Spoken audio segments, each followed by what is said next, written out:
Homes.com has collaboration tools to help home shoppers search, share, and discuss home shopping with family, friends, and their agent directly through the site. Though it was fun to get that email from your husband about that 3-bedroom in the hills, to which you replied via text that you would never live in the hills and you'd like to find a 3-bedroom closer to the beach. To which he replied, "Why are you so uncompromising?" A fun way to spend an afternoon, but we think it's just a tad bit easier our way. Homes.com. Ding dong. We've done your homework. Hi, I'm Nancy Cartwright. You may know me better as the voice of Bart Simpson. On Simpsons Declassified, we're diving into the mysteries that keep the Simpsons forever young. Have you ever wondered how the Simpsons regularly predicts future events? Who better to ask than the show's creators, performers, and writers, the celebrity guests? Be sure to follow and listen to Simpsons Declassified wherever you get your podcasts. And now, here's the question. Hola, bitches. Good day to you and yours. All right. About 2/3 of the U.S. is facing severe cold weather, and I, for one, am glad I don't live anywhere that is happening. Now, the snow and cold are wreaking havoc, including thousands of canceled flights. Now, if you're lucky enough that your flight was not canceled because of the weather, you still might be unlucky that your flight was not canceled because of the weather.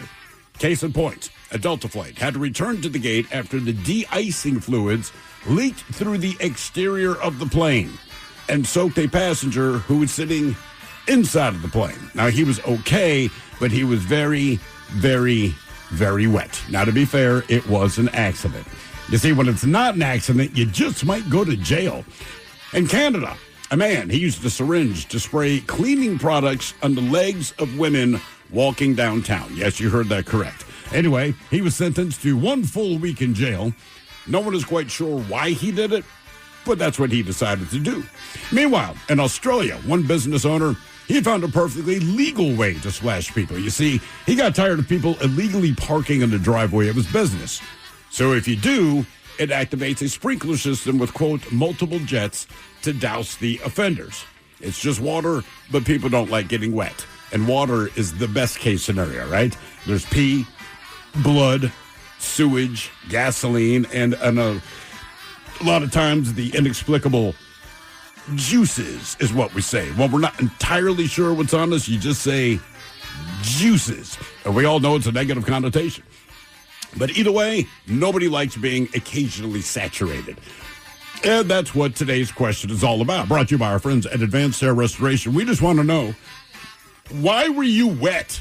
And what was the liquid that got on you? To be a part of the big show, call 206-803-ROCK. Like the Men's Room on Facebook, follow us on X and Instagram at Men's Room Live. Send your emails to the Men's Room at KISW.com. And now watch the show live on YouTube at KISW. Huddle up. We got one play. Everything we work for comes down to this. Quick question. Speaking of workouts, how would you rate your athletic program? Bro, we're in the middle of the state championship. Oh, so like a B+ then? Dude, get out of our huddle. Well, at Homes.com, we leave it all on the field to get you detailed information on local schools. Off the field. Off the field. Copy. All right, go sports. How'd he even get in here? Homes.com. Ding dong. We've done your homework. Dreaming of buying your first car or new home? Knowing your FICO score is the first step to making it real. With MyFICO, you can check your score for free, and it won't hurt your credit. You'll get your FICO score, full credit reports, and real-time alerts all in one simple app. Your credit score is more than just numbers. It's the key to building the future you've been working toward. Visit myfico.com/free or download the MyFICO app and take the mystery out of your FICO score. Hi, I'm Nancy Cartwright. You may know me better as the voice of Bart Simpson. On Simpsons Declassified, we're diving into the mysteries that keep the Simpsons forever young. Have you ever wondered how the Simpsons regularly predicts future events? Who better to ask than the show's creators, performers, and writers, the celebrity guests? Be sure to follow and listen to Simpsons Declassified wherever you get your podcasts. You rock. All of it, y'all, so away we go. Welcome to the 21st Amendment season, episode number 4,462. What a large and in charge program we have for you today. Guaranteed future repeat, as once again we will be joined by Taryn Daly and Steve Miggs. Yes. From the Daily Miggs Morning Show. And as we get set for Super Bowl Sunday, today we have for you the 10 best stadium anthems of all times. All right. Certain teams basically have their own theme song, in a way, or something that's played every single time that they play. Right. And that's basically their tune. Now, in this instance, we're talking everything from professional football to college football to NBA basketball to baseball. All sports are represented. And as far as the Seahawks go, when we first got here, probably about 2 or 3 years into us going to Seahawks games, they started playing the Verve. And that's right, yeah. And that song was basically their intro music every single time. Bitter Symphony, Wicked Bittersweet Symphony. Bittersweet Symphony, yes. And it was this cool moment, man, where it was just, I don't know, the vibe in the stadium was really cool. Song was popular, man. They put the big eyes up on the board, and it was just, it was a cool intro, man. I don't know why they don't do it anymore. I guess because the song is not as popular as it was. But it was a cool institution for a number of years. Yeah, for sure. But a lot of teams have these individual songs. You go, why in the hell are they playing this song? It makes absolutely no sense. Mm-hmm. But it becomes a staple to the organization. So we're going to go over the 10 best stadium anthems. We will play the tune. It is up to you to figure out if you can guess what team it's affiliated with. All right. All right. Seems pretty simple. To you. Well, for yes. you. For you, What is what do they play at Maryland football games? What is the song? Is there one? God, I mean, you know what? It drives me up a wall. That band plays the damn Imperial March all the time. Well, what's wrong with that? Dun, dun, dun, dun, dun, dun, dun, dun. God, you're right. When you have a football program that's historically bad, I don't switch it up. Well, I feel like they're playing the music for the team itself. They're Correct. on offense. Dun, dun, dun, dun, dun, dun, And they used to always play the Hey song, right? Right. But they had to stop playing that because all the Maryland fans added, Hey, you suck. And then we're going to beat the hell out of you. So they kept doing it. And then at basketball games when we're good, it got real bad. It got the real verbiage bad. got real bad, yeah. Right, like I always say, like they would walk around in shirts that just said F Duke. Yeah. But they didn't even star out a letter. And I was like, guys, all right, that's just a fight song, yeah.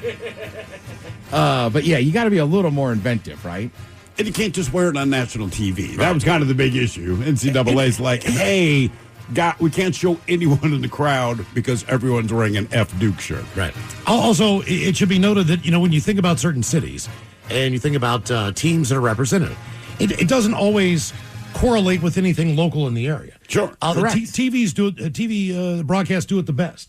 Now, during the NFC Championship game, they're bumpering in with No Excuses from Alice in Chains. Yeah, they're going to use Seattle or L.A. bands. They're playing Hendrix, they're playing Pearl Jam, they're playing all that. And when we watch the Super Bowl, they're going to be playing Aerosmith and things from Boston as well as they bumper in and bumper out. But we have the 10 best anthems that are played in stadiums coming up. Some of those, there's the one guy that's pretty famous for Fox, right? Especially if you like jam bands, because he'll always use Fish and the Grateful Dead and this and that. But then somebody was showing me that, sometimes they're like these Easter eggs that you don't even know. Like, they'll play a song, and you're like, all right, I know that song. Then it's like, well, that's the running back's nickname or something. Oh, so okay. they're, doing research. You got to really understand. That's right, cool. That's pretty cool. Yeah, I enjoy that. Sit and Spin coming up at 4:30. And today with our question, why were you wet, and what was the liquid that got on you? Here is a horrible story that happened on a Delta plane. And if you've ever been involved in cold weather travel, you know that at times, and it happens in December and January at SeaTac quite often, they need to de-ice the airplane. Yeah. And it's a very common thing in the Northeast, obviously. But a Delta Airlines plane had to return to the gate on Sunday after de-icing fluids leaked through the exterior of an airplane and soaked a passenger inside. Doesn't that lead you to believe that the plane itself isn't safe? And look, I don't know anything about aerospace. From a cabin pressure standpoint, yes. That's what I'm saying. So, you're spraying the de-icer on the outside, which everyone understands, but it leaked inside. So it just tells me if they had not de-iced the plane, if the temperatures were normal and that thing took off, not necessarily a disaster waiting to happen, but I mean, is the pressure going to are you going to hear a whistling the entire way? Yeah, I'm like, where did it leak? Guys, that's really bad. I've been on a smaller plane before in the window seat where the window was rattling. Sure. I'm like, this is not good. But the small planes, I don't even know how much they pressurize them because they don't go above a certain altitude. Correct. But, I mean, if this thing's going, 36,000 feet up in the air and you're telling me there's, quote unquote, a leak, I don't know. That more than anything else, that made me super uncomfortable. Passenger then alerted the flight crew. He said, hey, I'm wet. The plane is leaking. And the pilot asked to go back to the gate. He told air traffic control that the passenger was okay, but they probably will need a new pair of pants. Delta says the de-icing fluids are non-hazardous and that the fluid leaks are very rare. They should be. By the way, I did look up the de-icing ingredients. It is non-toxic. Okay. They went back to the gate and swapped the plane out so the maintenance could double-check that there wasn't a problem with the fuselage. The flight took off later that day with a different plane, 3 hours late. Mm-hmm. The soaked passenger did leave with it. It's unclear if he got new pants or not. It just depends on the airport. I mean, you need new pants. You probably could get them in SeaTac. I'm sure there's a place in there where you can buy some pants. But do you pants. feel like spending your money on new pants No, when I you do had not. nothing to do with These are like sweatpants that are pink and say Seattle on the That's side. exactly what And you're they're buying. going to cost you like $70. Right. Right. These are kind of like the lifeguard clothes that you buy at the beach. You know, just because you're young. How did he get their attention? He Probably jumped the hell up and said, he told what the flight. F? He told the flight crew he's getting soaked. All right, because they were de-icing it, so they were parked. Yeah, you're I still can just parked. imagine if you were already pulled away from the gate, them being like, "Hit, stop it!" The button. They said like, it's leaking. They said there was an inch of water in his seat. Damn. So I mean, it wasn't just. It was not just a spray job. It was. Right. It is pouring down above him, and you got to remember too that, man, the luggage compartment is above you. So you're not really seeing the leak where it's coming from. All that luggage was put up there. Soaked. It was soaked too. And it was coming down through that. So when On you one look guy. up, you don't really see a leak. You just see fluid just running out That just tells me that of the was above storage a compartment. plane that should not. And again, I know nothing about the industry. I just don't think that plane should have taken off. So I understand. Yeah, check the fuselage. Like, check a lot of things, dude. There's a leak. Actually, I was talking to a guy last week. Dude's from Philly. He's in town visiting. All right. So we were talking about air travel. We're both about the same age. And he was talking about pre 9/11 air travel. And you can still walk up to the gate to meet someone who was departing the plane, etc. But he said, as far as TSA goes, they pretty much let you take anything on the plane you wanted to. And obviously, not guns and all that, but other stuff. So the flight he was on, he was leaving Miami. He's flying back to Philly. One of the guys that's on the flight is of Cuban heritage and had gotten some Cuban soup to take back to his family in Philly. No big deal. He doesn't know the guy. But the guy with the soup put it in the overhead bin. All right? Mm-hmm. I don't know what he did to seal it, but as the story goes, and this is when people were much kinder on planes, but the plane is mid-flight. Like, they've already taken off. They're doing the thing.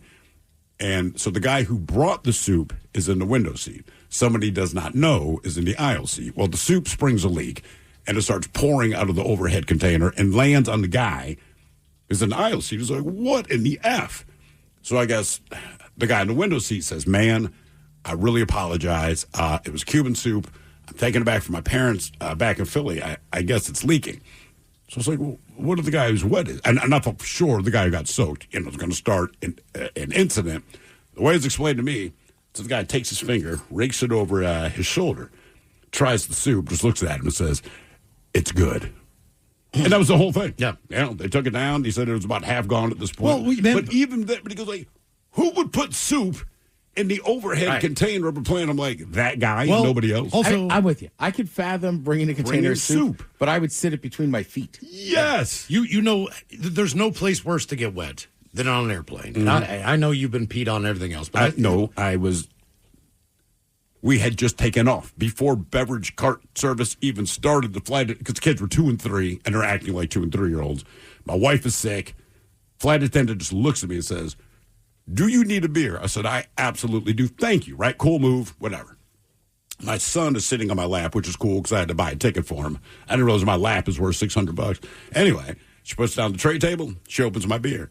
The second she opens my beer, before I can even reach for it, my son knocks it over and he goes directly into my lap. So now my lap is ice cold. But before I can even scream that my lap is ice cold, it heats back up to room temperature because he simultaneously peed exactly where he spilled the beer. And we have just gotten in the air. And I'm like, I'm going to kill my child. I'm going to open the door to the plane and I'm going to throw him out. So my wife's like, well, you got to change him. I said, I know I have to change him. I'm just seething for a second. Give me a second. I change him. He's dry. He falls asleep. And for the rest of that flight, 6 hours, I just reek of and you're beer wet. and pee. You can't move. And you feel it dry, but it's on my gooch, man. It is on my testicles. It is on the twig. And for it to just be damp, and then it goes from damp to moist, and it's that weird drying sensation, when you're wearing wet clothes and you've got to let it dry on. I It sucks. hated it. And when we landed, I smelled so gross. It smelled like I peed my pants. But you also I've smelled an IPA. you have crotch rot, too. You have Yes. that feeling of just like... I've nothing you spilled can a whole do. IPA in my lap on a plane. And same thing. When I got to Milwaukee, it was like, I got to go to the hotel first and change my pants. That's all I wanted to do. Worst one for me was a red-eye flight. I think I was going back either to a funeral or a holiday. But plane takes off at 11 o'clock. Takes about an hour and 15 minutes, basically, before you get in the airspace where you're going to get a beverage. Yeah. I need a beverage at this point in time. I'm trying to go to bed. I just want to knock myself out. I am in the very back of the airplane. And if you don't know, beverage service on a red eye is one shot. I don't care. That's it, man. If it's a 5-hour flight, I don't care what the deal is, man. They come around one time and one time only. So we've been we've stabilized and everything else. Obviously, the beverage service is coming back. I get a double Jack and Coke. Mm-hmm. Okay, I put my tray down. Now the way she does it is, she does not fill up the entire cup. So I still have about a half a can of Coke left. Right. So I put the can in that little indentation spot. It does nothing. Well, I put the Coke can there. And then my cup is on a napkin on the side of that. So it's just on the tray. Now, dude in front of me is pretty fairly big dude, right? All right. He goes to recline his seat, which is where my tray is. And he just does this thing where he tried to push it harder to get it to move back more. And that thing came down, cascaded like a waterfall into my lap. I'm buckled in. I try to jump up, man. I mean, then the actual drink, it moves off of the little thing, that the indentation spills all over the person next to me because the Coke can basically goes sideways, goes flying. I got a whole drink in my lap. The only thing that I salvaged was one mini that I put in front of me, in the seat in front of me, because that's important. important. Just going to do one mini at a time when I'm drinking this thing. And just the stickiness and the smell. And I sat in it for 4.5 hours. And then I did change at the airport. I did put on a different pair of pants. All right. Before I took another 3-hour car ride. Man, I couldn't sleep. I couldn't get comfortable. Now I get up. I go into the bathroom. I try to clean up the best I can. My pants are just soaked. I was wearing jeans. Yeah. Which is the worst thing. I mean, you might as well just be wearing like this athleisure wear or something. Maybe it'll dry out faster. But then I go back and I tell the woman, I'm like, hey, the guy in front of me, man, he leaned back hard and my entire Jack and Coke went into my lap. She's like, I am so sorry. And I'm like, can I just get another one? She's like, here's a can. Do you need more ice? I'm like, yes. She's like, here's 3 more Jack Daniels. Oh, 3 more? Yes. And I was like, all right, I'm going to weigh the pros and the cons of this. I guess Pro. this was a bad scenario, but... You got 3 free Jacks? Oh, yeah. Dude, yeah. Things worked out because I told her I put both of the Jacks in there. So I'll give you a third one. I still had one in the seat. But... I'm going to try that excuse now. yeah, well, I mean, Hey, I don't ma'am, want to tell her. No, I still had one in the seat. Exactly. All right. I got 4 now. Game on. But it sucked. The whole entire flight sucked. Oh, yeah. So that is the worst place. But the one I spilled the beer on me was worse because we're flying to Milwaukee, right? Which I think was like 3.5, 4. Not a terrible flight, but it's like literally the middle of the day. So there's a guy in the window seat. I'm in the middle. Then my buddy Marshawn's on the outside. So he spills his, right? And we've had a couple beverages. So I'm just dying laughing like, you're an idiot. Yeah. And I mean, she comes over, helps him clean up. And then within 2 minutes, I spilt mine. Luckily, none of it got on the guy next to me. So then He's probably thinking, who are these 2 guys beside Get me? them away from me, yeah. But at this point, again, because it's like a midday flight, it's a Friday, so I guess everybody's just in a good mood. But like basically, everybody around us is just laughing like, these 2 are idiots. And she's like, look, same thing. She's like, I'll give you 2 more beers, but you 2, Right. like, stop spilling beer. So we're like laughing, joking, same thing. You got to get to the hotel. We got to change. We're going to go out that night. But again, it's a 3-day trip. I only brought 1 pair of jeans. Yep. So like that's kind of gross. And then Didn't the little girl spill a 7-Up on you or something? that was a different trip. But right, she was by herself, and she spilled. She's crying. She spilled on me. I was like, it's fine. But when we got on that plane on Sunday to come back from Milwaukee, we're walking down the aisle, and this guy's just like, Ted, Marshawn, I know you guys. You're the beer spilling guys. Oh, jeez. Oh, And I was just wow. like, damn. So he was on the flight in with He you was as on the well. flight and just remembered us. You're the And- beer spilling guy. Right. And then you fast forward. I won't say where I was. I'll just say it was like a private fancy person club. And this guy comes over and he goes, is your name Ted? I assume maybe he knows the show. And I'm like, yeah, man, Ted Smith. And I'm like, you know the show? And he goes, no, I was the guy next to you when you and your buddy kept spilling beers on each other. And I was like, right. Your daughter goes to school in Milwaukee. He's like, yeah, man, you guys are great. Our question, why were you wet and what was the liquid that got on you? 206-803-ROCK. Homes.com has collaboration tools to help home shoppers search, share, and discuss home shopping with family, friends, and their agent directly through the site.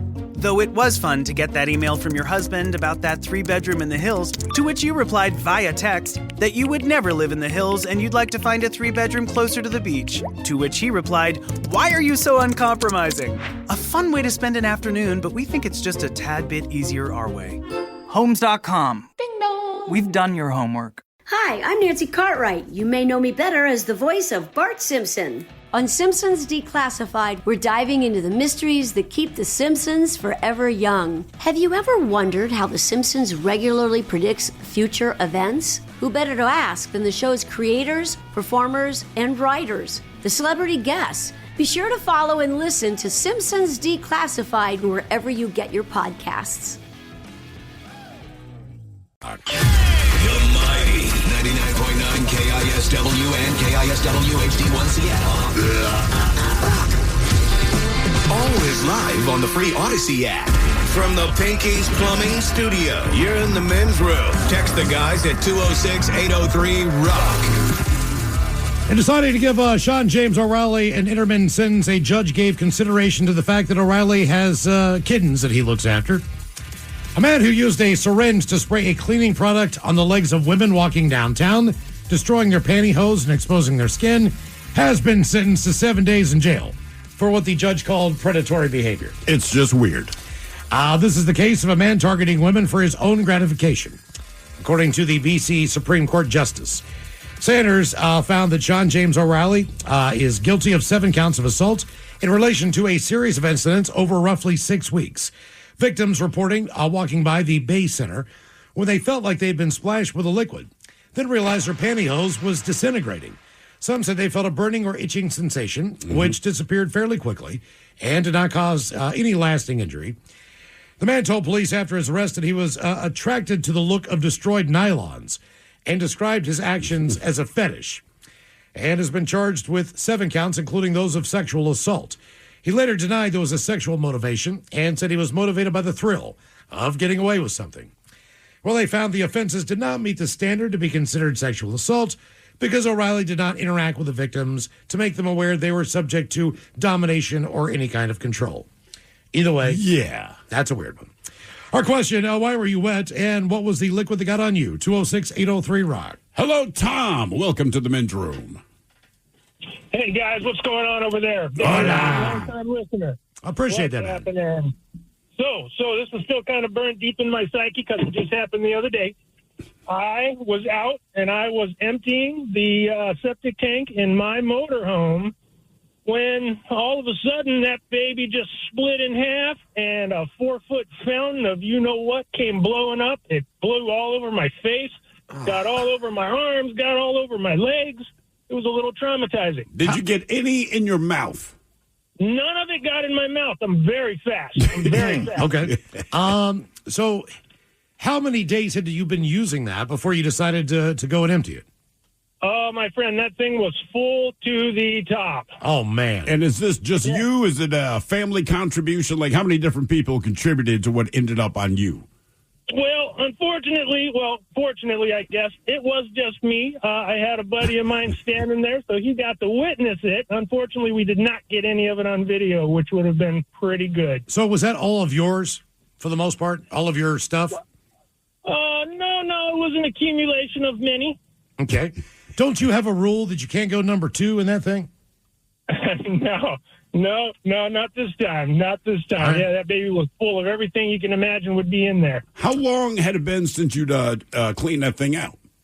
Oh, I'd say it had been at least a couple of weeks. So there was probably about 40 gallons of the yuck. And like I said, man, it blew up 4 feet in every direction. It was pretty impressive. Came out slow motion. You know, you can imagine it started slow motion. And then before I knew it, it was everywhere. And before I could even think about it, I shut that valve off, looked at my buddy, said, that was disgusting. I'm going to go take a shower. And I'm guessing all of the clothes you're wearing are thrown away. Oh, absolutely. Oh, it was a mess. It was a mess. Where did you? I'm still traumatized over it. Where did you decide to empty this out at? Where were you? I was at my house. At my house. We've got our motorhome parked on the side of our house. It's all, it's hooked up to the power and the sewer and the whole 9 yards. Well, the grass is going to go great there, but I mean, did you have to hose it down or did you clean it up at all? Oh, yeah. Oh, it made an awful mess. It was definitely an environmental hazard, so I got in there. I had to get as much of the dirt out as possible. It was quite a project. How long did it take you to clean, and did any end up on your home? It didn't end up on the home. It did end up on the side of the motorhome, though. It made quite a splash. Now, is this also like including shower water or sink water? I mean, any type of water you use is going in there? Nope. No, unfortunately, it was 100% black water. So, okay. Oh, black water, keep on shining on me. Exactly. I got yeah, so pretty exciting. Is that the only time that's happened to you since you've had the RV? I've had that RV not that particular RV, but we've been RVing for about 21 years, and that has never happened before. Wow, man. So you're feeling confident. Okay, what about now? Like, what would you change about your approach now, or will you? Well, I'll tell you what. When I pulled that plunger and that hose filled up, all of a sudden, it came to a screeching halt. So for some reason, I decided it'd be a good idea to grab a hold of that hose, and right at that split second, that baby just purged. Okay, you said you had it connected to a septic tank? Yeah, I got it. Yep, it's connected to my home septic. So, Okay. When it filled, we purged it. And, what do you do if you don't have a septic tank? I mean, do you cousin Eddie it into a drain like on the street, or how do you Exactly. where do you put there's this stuff? dumping stations on the side on I-5 too. Are there? Yeah, you find that closest storm drain, and you just hope for the best. Okay, good to know. No, we got local RVs that's got dump sites around the area, but yeah. Right, you wouldn't notice them, but like I've rented RVs before, so you got to figure out where they are. I would not think to look for them, right? Yeah. Exactly. Have you ever done that? I mean, not what he did, but have you ever gotten rid of the crap and Just once. okay? But if you rent the RV, is that part of the You deal? can pay a fee that you return it, and they'll do it for you. I would do that. But since I've only rented them, I've never let anybody poop in them. Right. And I have never pooped in them. So it was just urine, so I felt okay, but it's still terrifying because you don't want to end up with that stuff all over you. No. And I should say terrifying just because I don't really know what I'm doing. Exactly. Well, if you can find a place to poop, I mean, I would think the same thing would be true about, especially if you're a guy, being able to step outside. Even before I would pee in an RV. I would try to find a little walk up the woods or someplace out If of woods are in proximity, I'm doing all my something. business out there. Or something. It's Which more is of ridiculous because there is a toilet and you're still like, I'm not going to use it. Well, I was going to say, it's more of like you spent all day, especially like on a Saturday at a festival. Yeah. Right? See, there's beers involved. There's a lot of bottles of water involved. And one of those, like, you just wake up like, I don't know if I'm going to make it. Screw it. I'm peeing in the RV. Yeah. Again, that's fair. That's fair. Right. The poop's the thing, man. That's Oh, it is, because I'm telling you, man. When at Red Fest, 10 years ago, and I looked down and my glasses just came straight off my face. Yeah. And when I saw them just disappear into that blue water, and there was like a mound. I mean, it kind of bounced off the volcano. A ricochet. Yeah, I mean, it was an all-day festival. So people have been using it a lot. And as years went on, that bathroom area got bigger. Yes. But the initial one or two that we did at the beginning, there were maybe 7 or 8 porta potties. By the time we were done, we had like 20 honey buckets and washing stations and all this. But this was the remedial. Is anyone going to come? You know, we don't know the number. Didn't know. We don't know the number of people that are going to show up. So, I mean, this thing was full. And not only that, but I think at that time, I had one big handicap stall. Yeah. And I don't know what it is about me that attracts me to the handicap stall. It's got room, dude. But as someone who is not handicapped, I am guilty. Yeah. I'm completely guilty. That's where I go. So I'm not alone in this philosophy because that had to be one of the most full that's the one. That's porta the stall potties. anyone will take. What's the one you use here? Like, I'm taking the back stall. I know it's the handicap. We also know there's nobody handicapped in our office right now. I have one time at a mall in Baltimore used a handicap stall, and it's just the one that always crosses my mind. And it's not that you seek it out, but I tend to go to the one in the corner, and 9 times out of 10, that's the one. And you close the door, you realize what it is. No big deal. I'm pooping. There's no one else in the bathroom. I hear the door open. Fine. And I can hear the sound of a wheelchair, and I'm like, You've got to be kidding me. Please tell me there's one other stall. Well, there's not. So looking under the crack of the door, I see the wheels. They pause. The door jiggles a second. The wheels back off. And I'm like, can I wait this guy? Just because now I feel, for the first time in my life, I feel guilty using the handicap stall because someone who actually needs it is now actively waiting for it. And I'm like mid-poop, you know. Right. So I try to force this bad boy out. I clean up.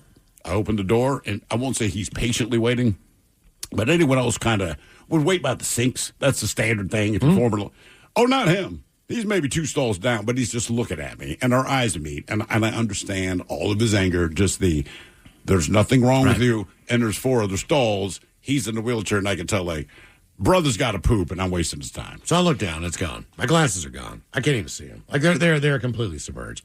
I'll also say this: we had EMTs on site. We most of the time we do, but it was so hot this day. And we were on. I remember they were under the shade. We were underneath. We were on the asphalt down at where Elysian brews their beer, or used to brew their beer. Georgetown, yeah. Georgetown. And it was a hot day. So people are really drinking a lot of water. They're drinking a lot of beer. They are trying to stay hydrated as well. So I had to make the decision to reach down in there and start looking for my glasses. So I reached down in the first place that I reached down into. I just feel the sludge. And when I pulled it's not sludge, it's poop. When I pulled my hand up, I had like toilet paper like clinging to my fingers. So I'm like, at this point in time, I'm going to go back. But it had fallen all the way to the bottom. The glasses were at the bottom. Like they went all the way down. They were heavy. And I finally felt this thing, and I pulled it up, man, and it was just that. It was poop. It was toilet paper. My hands are covered in. I will also say this, at that point in time, we did not have the portable hand washing units where you pump with your foot. Yeah. And you can get water. Sometimes they have those stations set up. It's just like the hand sanitizer, right? That's all we had. Which is real huge. Oh, so, wait, there was no running water in there? No, well, there was if you went inside the brewery where we knew where our bathroom was. In the port, but you still got to walk with the turkey. So, right. I had to walk. Now, keep in mind, we're talking to everybody. This is our party that we're throwing. I've got, and thank God, as bad as it smelled and everything else, no one said a word to me about it. Like I just kind of cupped them in my hand, walked as fast as I could, walked up the ramp into where they were brewing the beer, took a hard left. There was a staff bathroom over there, and I went in there and I washed my hands. I was in there for 10 minutes. Yeah, easily. I mean, just trying to get all the crap off my hand. And I mean, when I say crap, I mean crap. It was underneath my fingernails because I had to dig down in there to try to find these things, man. God. And I still have those glasses to this day. Matt Greek says, these are 3 separate, on the YouTube here it says, Miles, shut up, followed by, oh my God, I'm going to throw up. Then they check back in, shut up, Miles. Look, how do you think Miles felt? Look, he had strangers poop under his fingernails because apparently those glasses are worth $12 million. I'm sorry, man. Look, my glasses are gone. I just got those glasses. I do not care. And if you knew if it is not my child, I cannot eradicate. And even then, I'd be like, baby, how much do you love this kid? Because they fell into the porta potty under a mountain of strangers' poop. So I got two or three pairs of crappy glasses. That was the one pair of glasses, and I'm going to wear them out, you know? Yeah. But they were like guest frames or something, but you couldn't even see that logo or anything. It was just the fact that was the brand. So it fit my face. The brand cost more. I wasn't trying to be Captain Fashion. Sure. It was just the fact that they fit my face, and it was like $350 or something like that. Literally down the drain. Every other pair of glasses I bought were $100 with the lenses, with the frames. Yeah. These were like my big, expensive. These are my nice glasses, the $300. And when I saw them fall down there, I was like, you have seriously got to be kidding me. Because they had the straight... No, Miles, I'm not. They had the straight... They also had the straight temples on them. They did not have the hook kind of feature that go around the back of your ears if you wear glasses. Very important if you're going to look down. So they just... And the heat where your ears are sweating. I needed those croquis that everyone wears on the East Coast for absolutely no reason, even if they don't have a boat. That's kind of what I was thinking. Like something like that. But man, it was... Those are massive. What, the croquis? Okay, huge, yeah. Oh, yeah. I feel like I don't know if it works in the Northeast, but people love them in Maryland and then all the way through the South. Mm-hmm. It's almost like every time you get those, they give you a free koozie. It's almost like the same people who wear croquis are always walking around with a koozie. Oh, for sure. It's the same human being. All right, they say sometimes we must come up with creative solutions for everyday problems. That's what Bruce Kerr, a resident in Australia, decided to do after people refused to stop parking in the driveway of his IT company, KISW Solutions. In an interview, Bruce explained that people just won't start parking in his spot. Even though there are other spaces available, quite often, there are parking spots sitting there available. But those little, they say, numpties want to pull into there. After reaching out to the city council and sending license plates numbers to the police, Bruce said nothing changed. So then he decided to take matter into his own hands, or own hoses. That's when we started the waterworks, he said, explaining them as a whole heap of individual jets that he has rigged to go off when he sees fit. Once people illegally park in the spot and step out, they get heavily doused with water from the sprinkler system, and it doesn't even take much effort. Bruce said, from all the cameras we've got, we've pretty well quickly alerted when someone is parked there, so we flip a switch. We don't have to leave our desk to do it. Now, it's not limited to illegal cars. Bruce is also not a fan of, as he says, litter bugs, and describes one woman he saw throwing trash on the ground. 10 seconds later, she happened to be having a cig underneath our irrigation system. I found the switch. He says it's not like he doesn't warn them. There are signs on the chain link fence. Parking or stopping here is illegal. Caution, automatic sprinklers in use. He couldn't possibly be more clear, but he says no one is safe, not even delivery drivers. And if they don't leave after the first splash, they often get a second one. Even more impressive, Bruce is planning on increasing the water pressure and has upgraded the system to galvanized steel. Jesus. If that's not enough of a deterrent, he started posting videos of the sprayees, which he said went viral in 48 hours on TikTok. The post, if you want to look at them, are block the gate, meet your fate. Okay. What is next to him that they're all parking there? I don't know. I'm imagining he's like in a strip mall or business park or something like that. And for whatever reason, he just has the most convenient driveway. But his point is like, hey, I use that driveway. This is my business. Yeah. Right? You can just see that like everywhere, man. We were in Wallingford over the weekend. There's a CVS, there's a bank, and then there's some bar. There's a parking lot.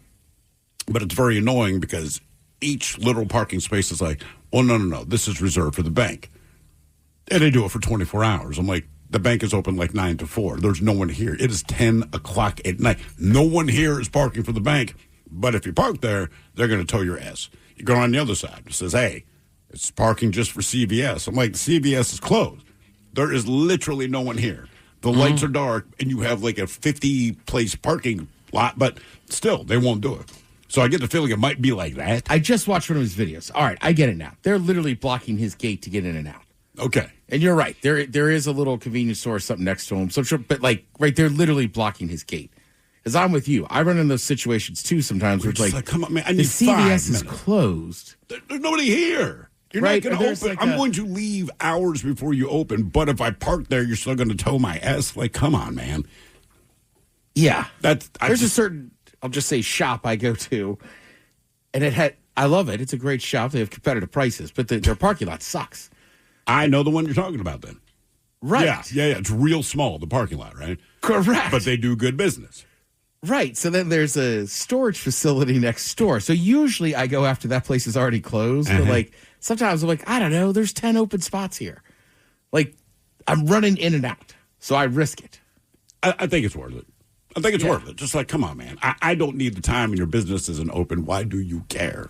Why were you wet and what was the liquid that got on you? 206-803-ROCK. But again, for that guy, I get it. Because for him to get his vehicles in and out of his business, he needs to be able to open that gate. You know what? But I like his style. Like, he could be mean, come out there screaming at people, all this kind of thing, pick fights. It's like, I'm just going to spray you with water. But even though water, in my opinion, is the best thing to be wet with, if you are fully clothed and don't expect to be, it ruins your day.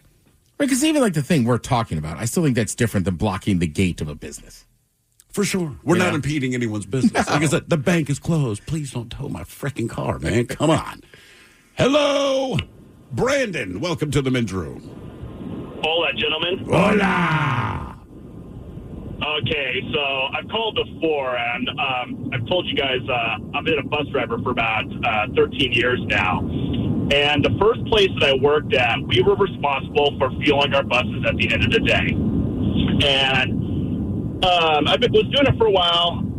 Usually the pump will usually do that clicking noise when it's all filled up, or make a strange noise to kind of know to tell you, hey, it's almost full. But on this day, for some reason, it didn't do any of it, and all of a sudden, I just see fuel just spewing straight from the fuel tank, and it landed right onto my clothes.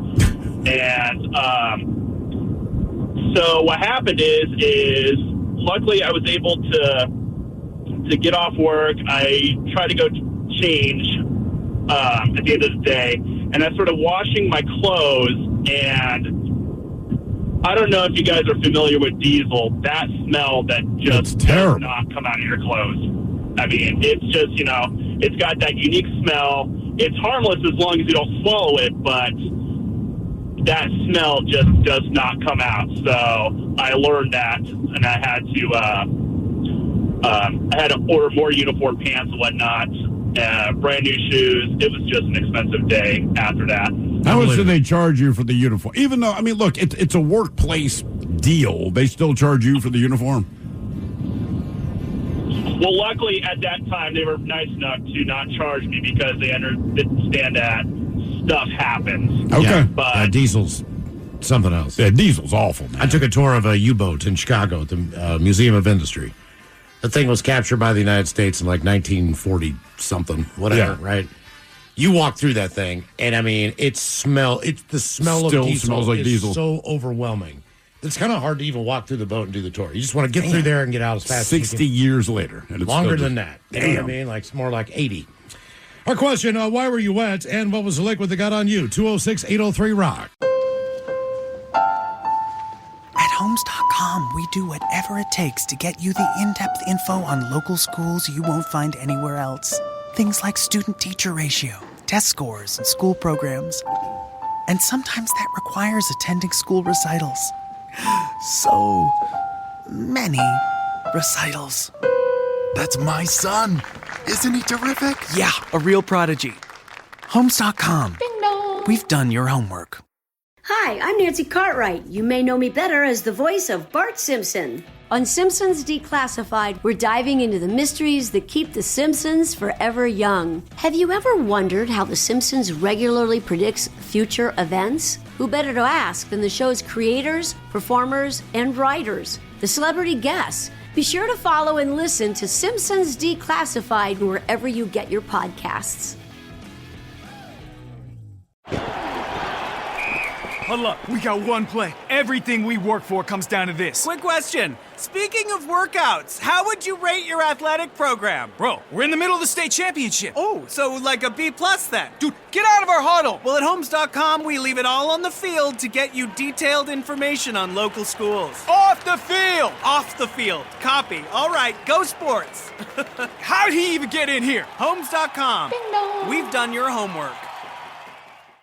We get it. Attention spans just aren't what they used to be. Heads in social media and eyes on Netflix. But what do people do with their ears?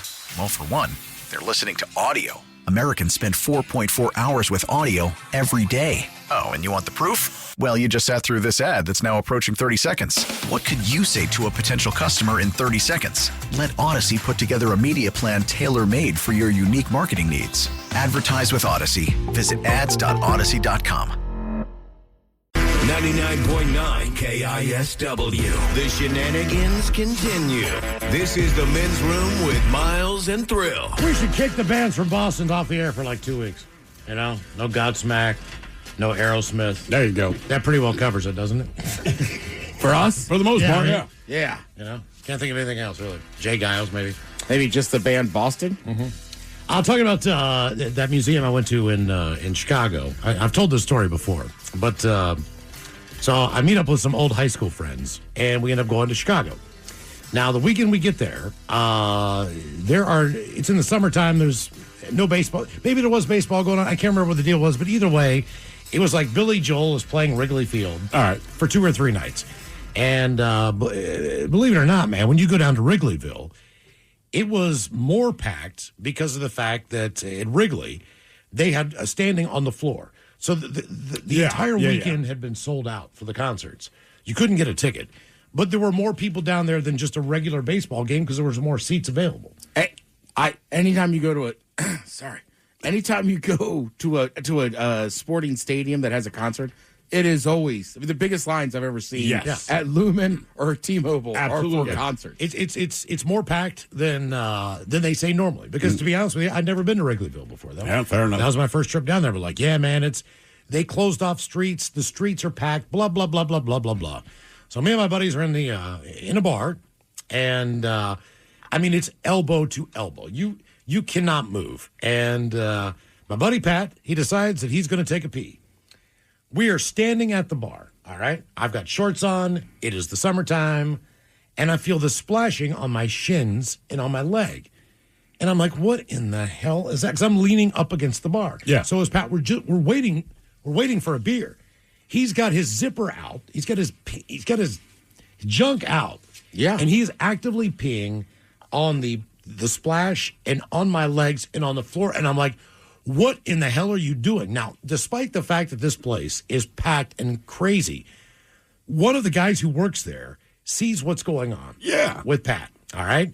And he grabs him by the shoulders, and he's going to kick his ass out immediately, all right? So I'm like, oh, my God, I can't believe this. So I work my way to the bathroom because I need to dry off.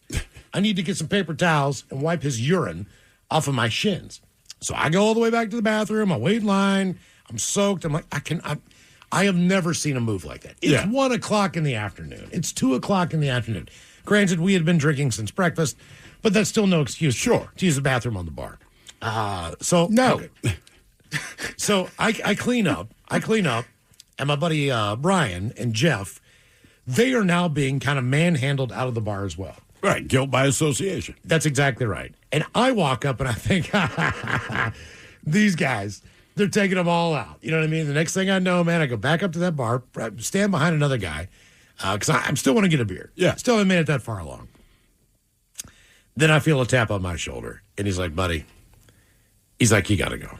And I'm like, I didn't do anything, man. I just went to the bathroom because he peed all over me, and I needed to dry off, man. I was just getting a beer, and he's like, listen, man, I carded you walking in here. I know you guys are together. I know you guys are a group.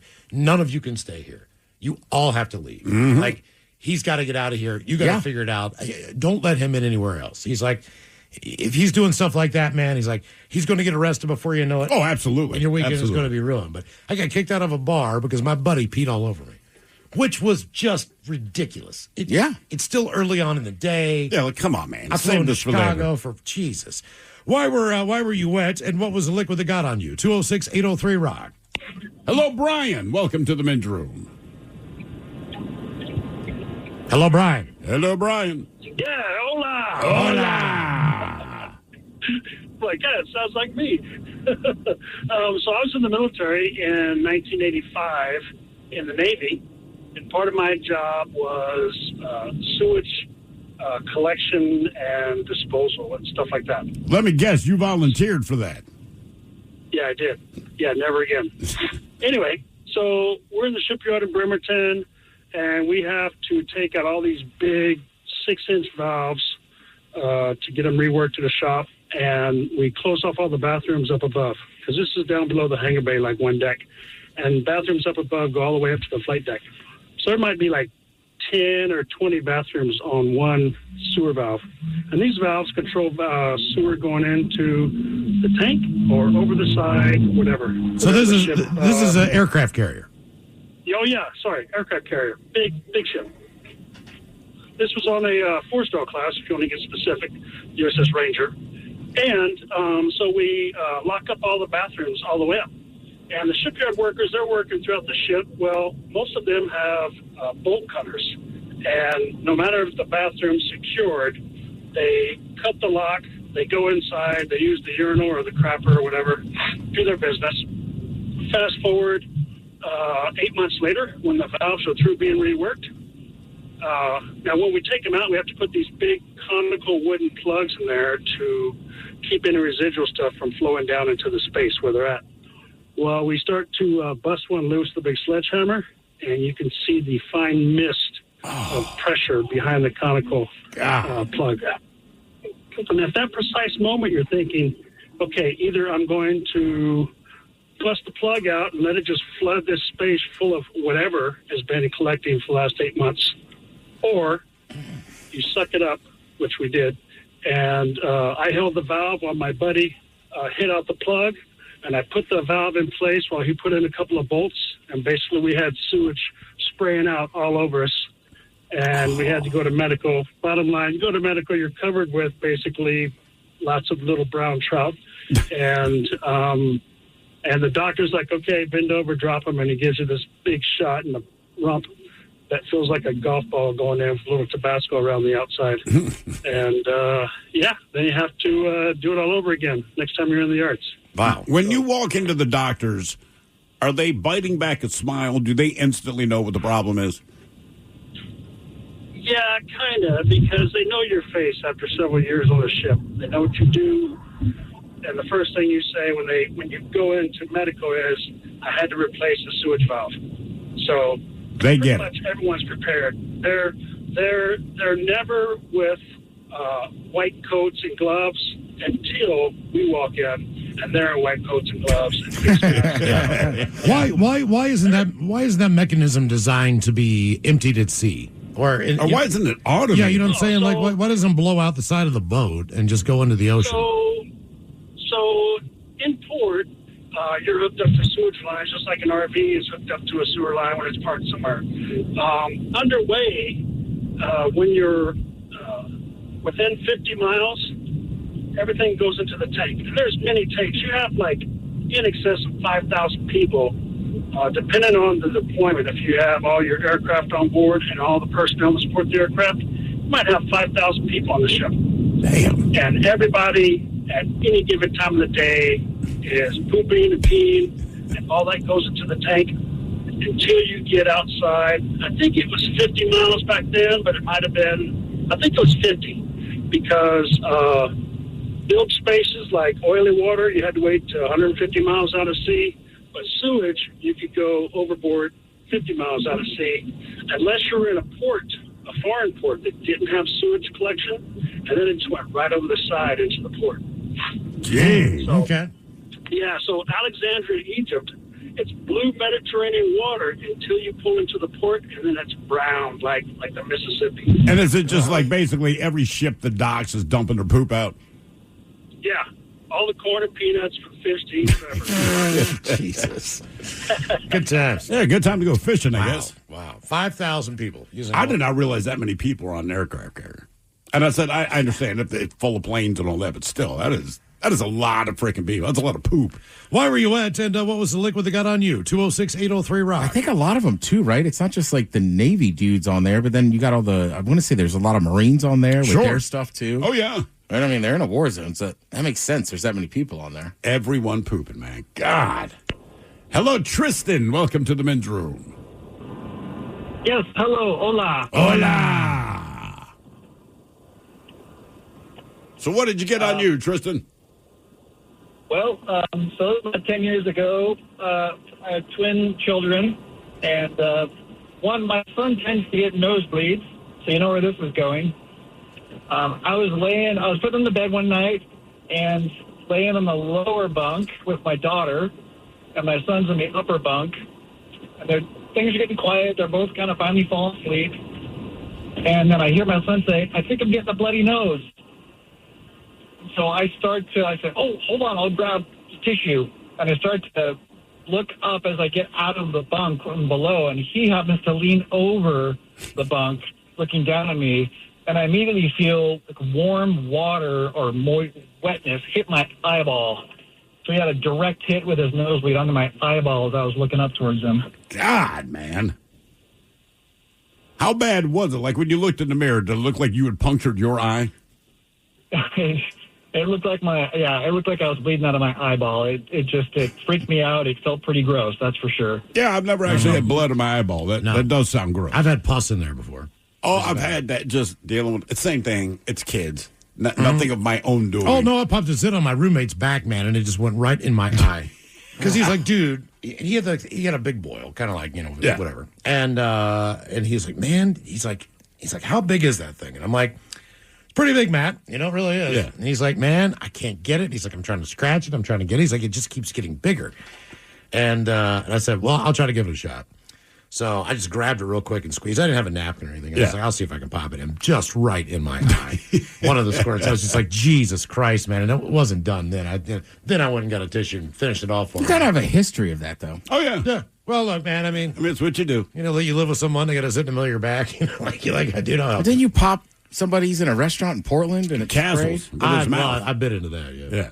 Sprayed on the pizza. It was bartender just looked at me like, Jesus, buddy. Yeah, one of the guys we're sitting with, Jamie, husband, he licked at his pizza and just pushed his plate away. He wasn't going to eat. It was so fast, though.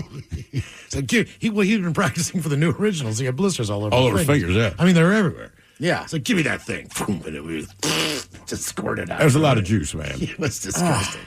I was hammered. Why were you wet, and what was the liquid that got on you? 206-803-ROCK. I know, but obviously. I think it's already in your DNA that you like popping that Yeah, stuff. Exactly. Yeah. Right? Hello, Mark. Welcome to the men's room. Hey, hola, guys. Hola. Man, I'll try to make it fast because I know you got like a lot of people with good stories. I ended up pouring battery acid all over my legs without realizing it. How long did it take you to realize? It took about 30 seconds. So my first tour in Iraq, I'm a heavy equipment mechanic, so I'm refilling batteries on a Humvee. So when they ship batteries, they're usually dry. And then the battery acid comes separately, like in a cardboard box with like a liquid container in there, kind of like a Coca-Cola syrup thing. Yeah. So I pop this big lid open, and I'm trying to dump it into pretty much think of like open up like a small 20-ounce bottle. So I'm trying to pour it in without a funnel, and I didn't realize it was draining. It was somehow there was a hole, and it was coming all out the side and like attaching to the cardboard, and it just starts draining all over my coveralls and my BDUs. And I didn't realize it until I looked down, and I felt it touching my toes. And it ended up pouring all over my right side, got my boys a little bit, and all my stuff. Yeah, and luckily it doesn't burn your skin. It just keeps it, like dries the heck out of it, but destroys any clothes that you have. So did it eat through your clothes and expose your berries? No, not that fast. It's not like those movies, luckily. If you get battery acid like that, if you wash it, and once you dry it, it just flakes off. It just falls to pieces. All your clothes do. That's weird. So you said it dries out your skin, so were you a little dry in the groin area? Yes, yeah. Oh, yeah. And I was already in the desert at that point, so it was like double dry, I guess you could say. When it's double dry in the desert, are you getting all itchy? Like, is it constantly on your mind? Like when you stub your toe, you're very aware that it still hurts, whether you say anything or not? Only if you end up scratching it. So I ended up scratching the right side a little bit too much and exposed a little bit of flesh, so...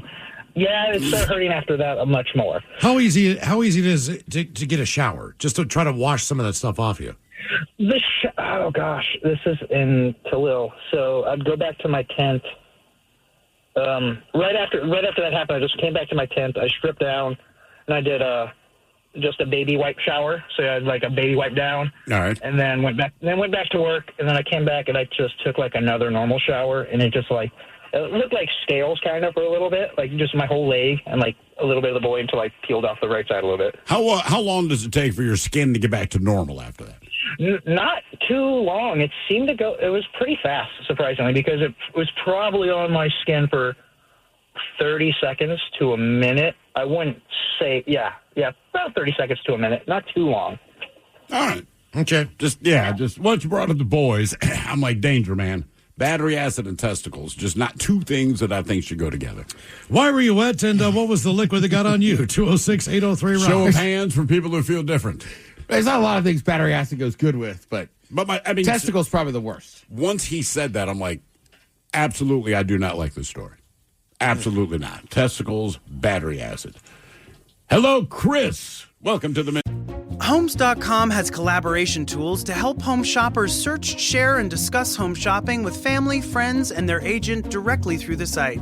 Though it was fun to get that email from your husband about that 3-bedroom in the hills, to which you replied via text that you would never live in the hills and you'd like to find a 3-bedroom closer to the beach. To which he replied, "Why are you so uncompromising?" A fun way to spend an afternoon, but we think it's just a tad bit easier our way. Homes.com. Ding dong. We've done your homework. We get it. Attention spans just aren't what they used to be. Heads in social media and eyes on Netflix. But what do people do with their ears? Well, for one, they're listening to audio. Americans spend 4.4 hours with audio every day. Oh, and you want the proof? Well, you just sat through this ad that's now approaching 30 seconds. What could you say to a potential customer in 30 seconds? Let Odyssey put together a media plan tailor-made for your unique marketing needs. Advertise with Odyssey. Visit ads.odyssey.com. Room. Hey, guys. Hola. Hola.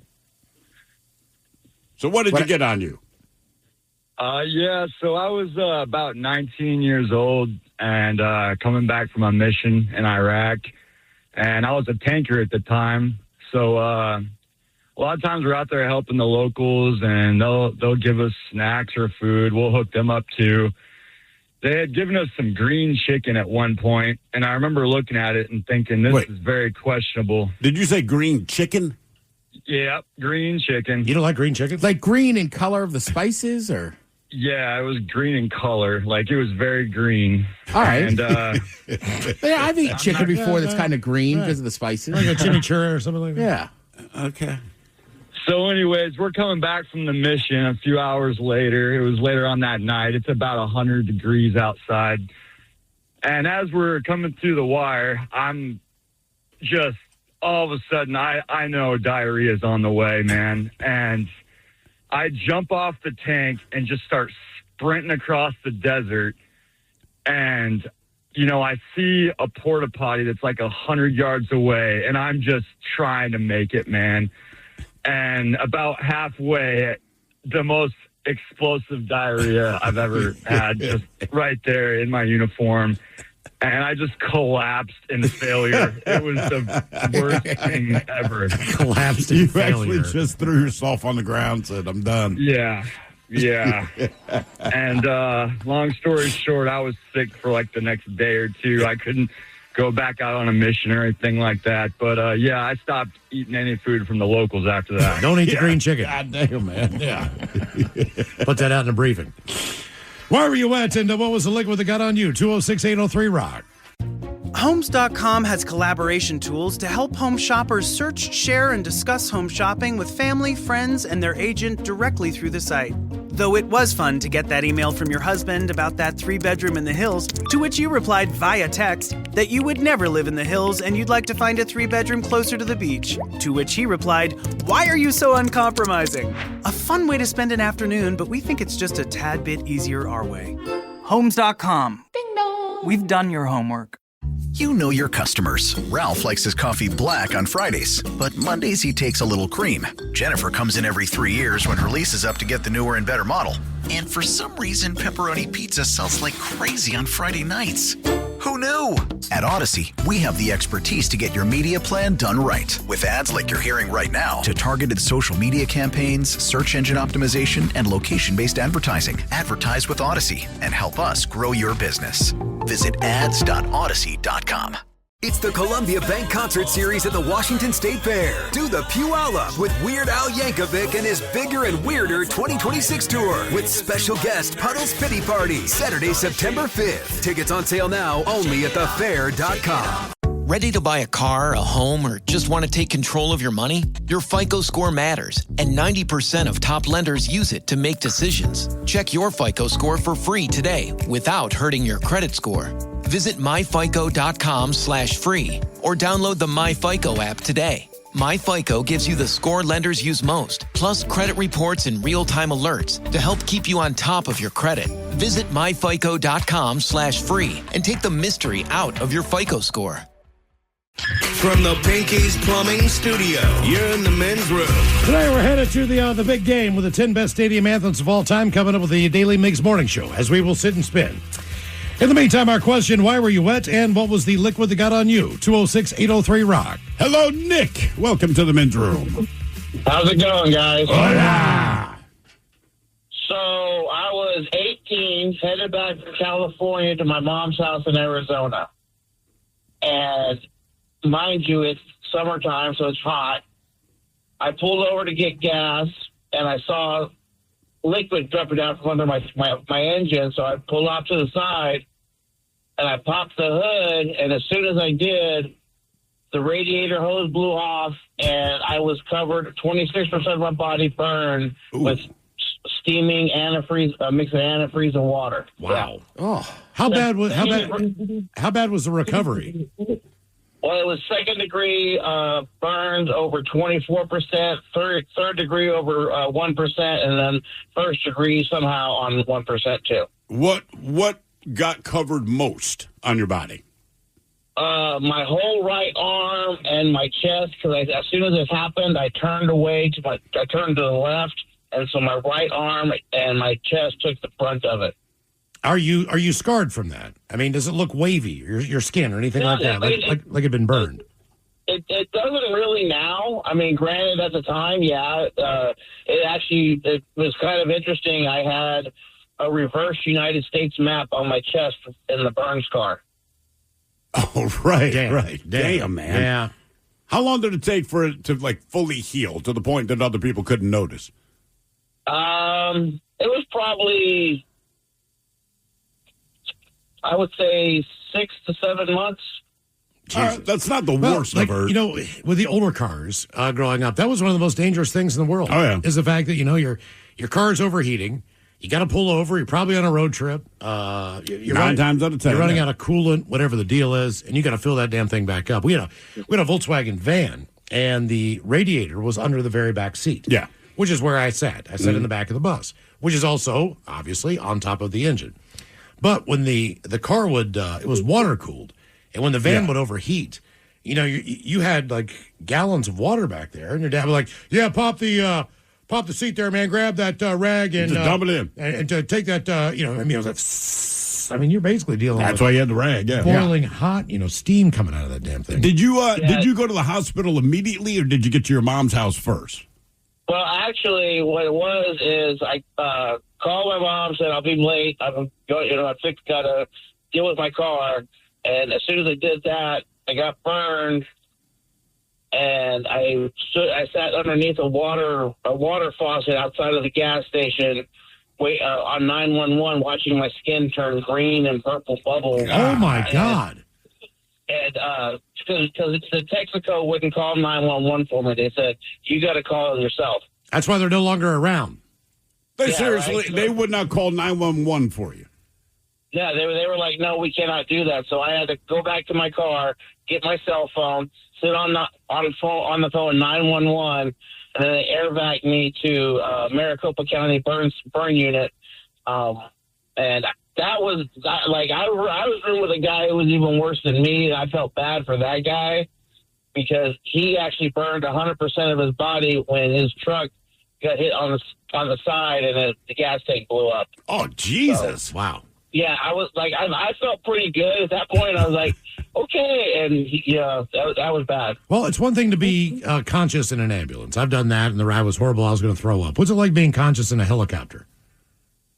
Well, not bad. I mean, it's that was my first helicopter flight to the hospital.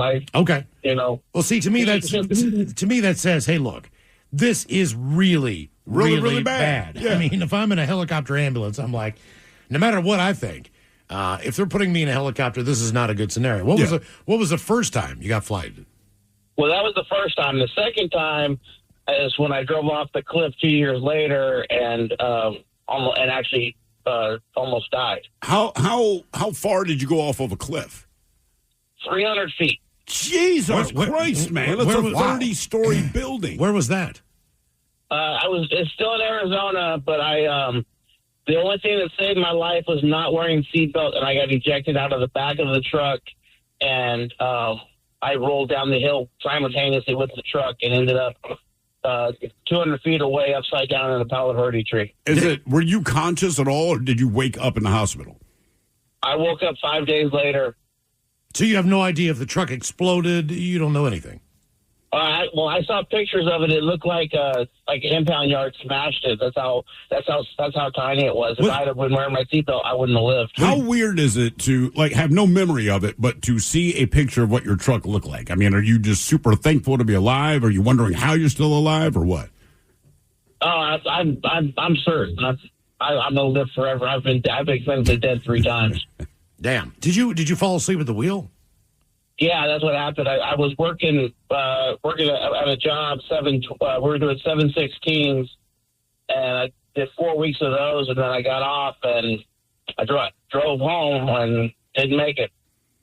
Damn, man. I would advise you don't drive in Arizona. That seems to be the common thread here. Or work at 7. I try not. They say not to drive anywhere, but I'm like, I'll take it. Okay. You work 7 days a week for 16 hours. That's going to make a man tired. That's a lot. Yeah. You know, hey, do your job. You'll be fine. So you drive off of a 300-foot cliff.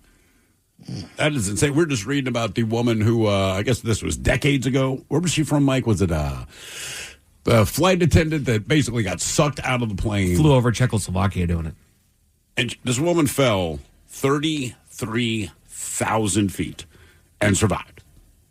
She went through some trees, landed in snow, and yeah, she was in bad shape, but she survived. But the point that Mike made to me, which is the point I've always disputed, they said, like, if you were to jump off the Empire State Building or something like that, like, you would die of a heart attack before you land. And I've always said that there's no way to verify that. There's absolutely no way to prove that. I'm going to call BS, and I'm sure it's just something somebody said to make someone else's family feel better.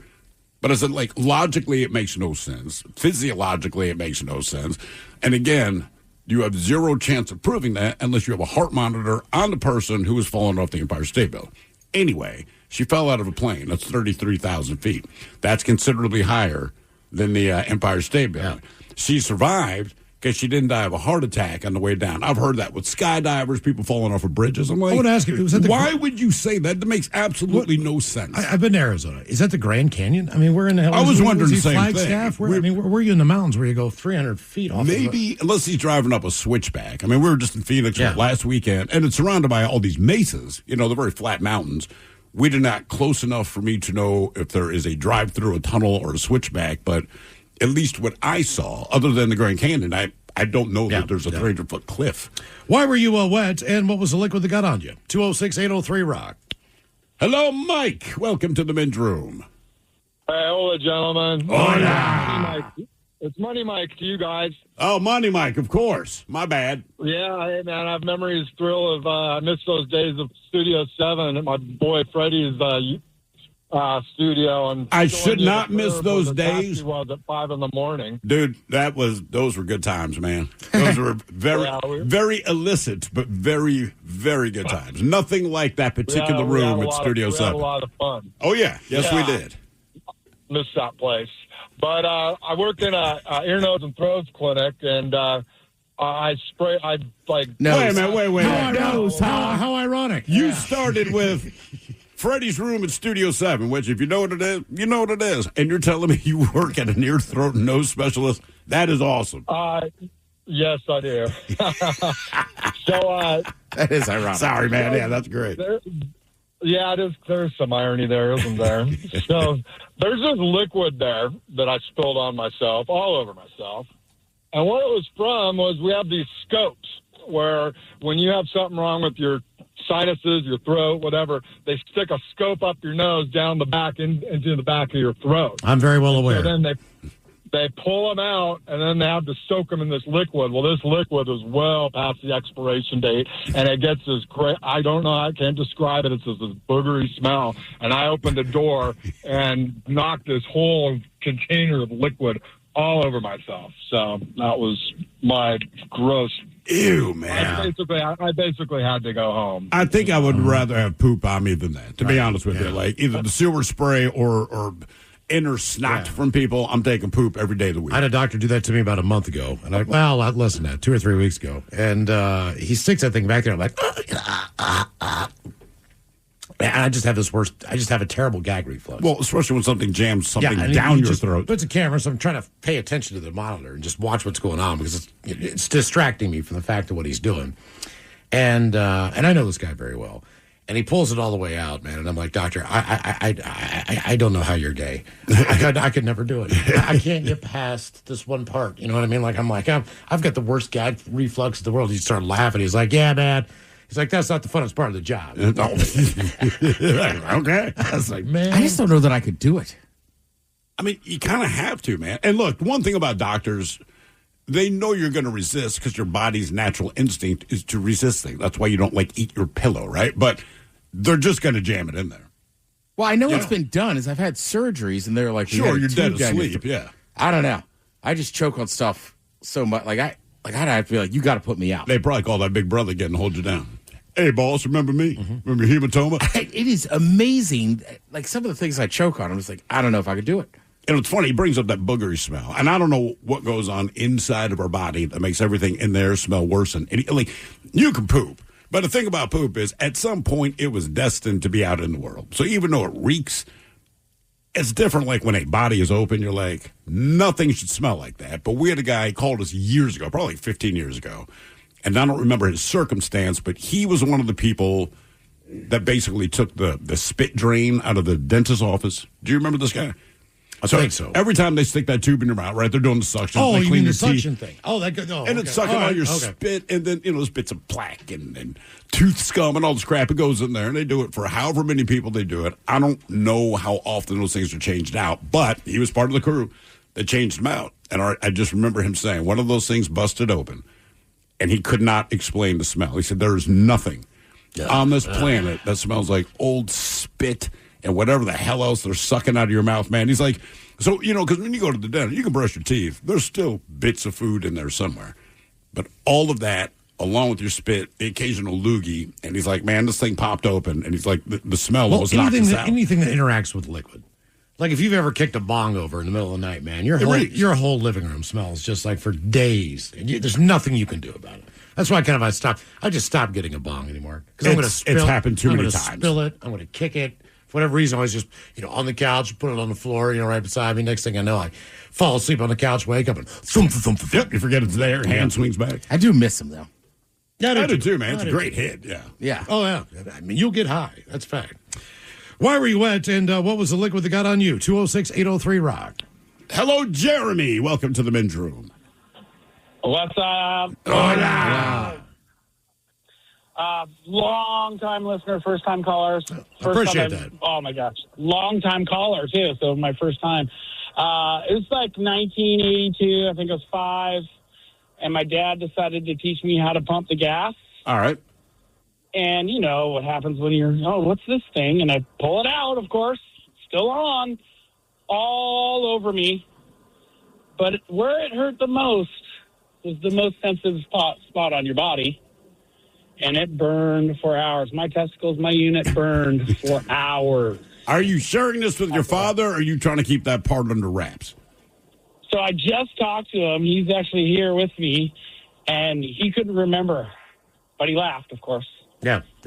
Oh, yeah, he's not going to remember your testicles burning, but you are. Yeah. True.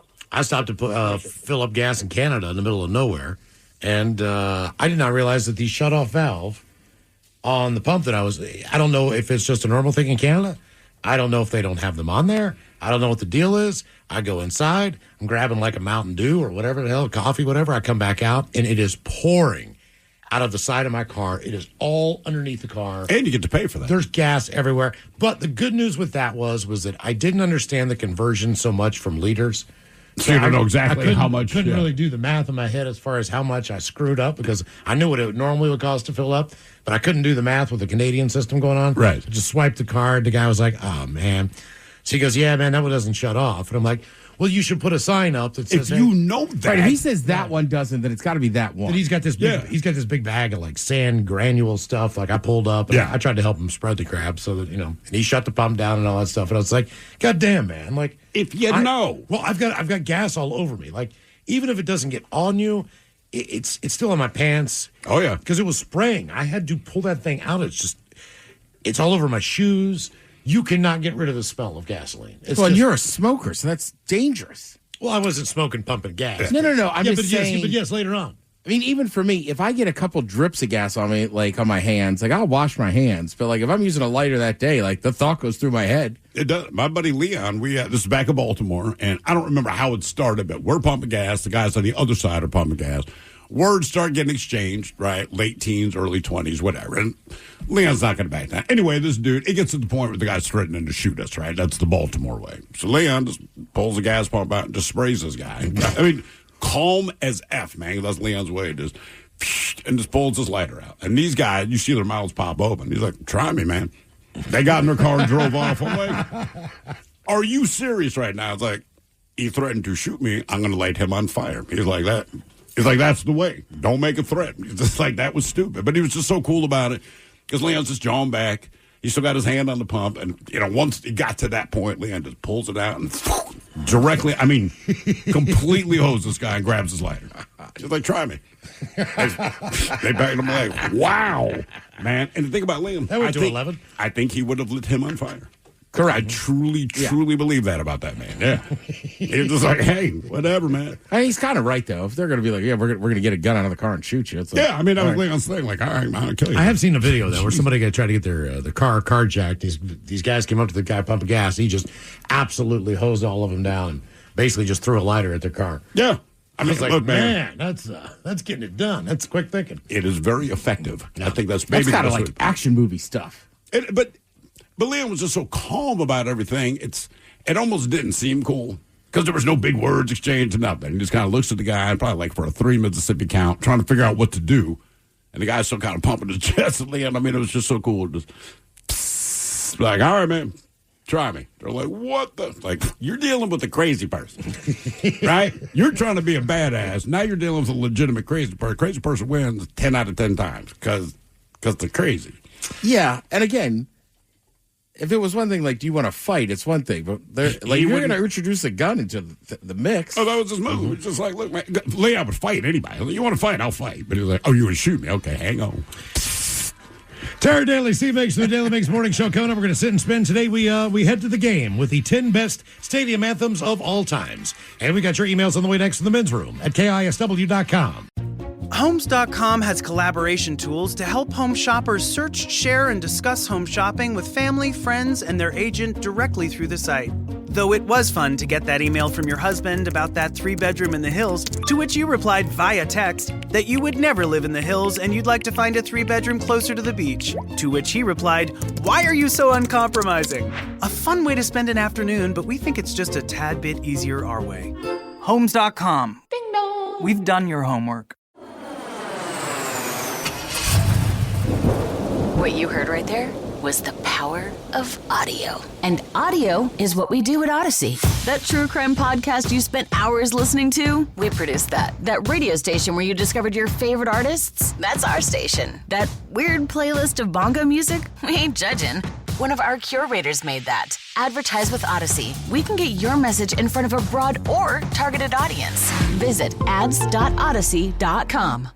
Start the new year and drive during the construction sale at Kendall Chevrolet of Marysville. We've moved just a few blocks south to our brand new location. Just head down 33rd Avenue and check out the deals. We're still working on the remodel, but we're open during construction and stocked up with construction sale deals on Silverado trucks and Chevy SUVs. Chevy, together, let's drive. Stop by the new location of Kendall Chevrolet of Marysville, just down 33rd Avenue across Marine Drive. Kendall, let's start something great.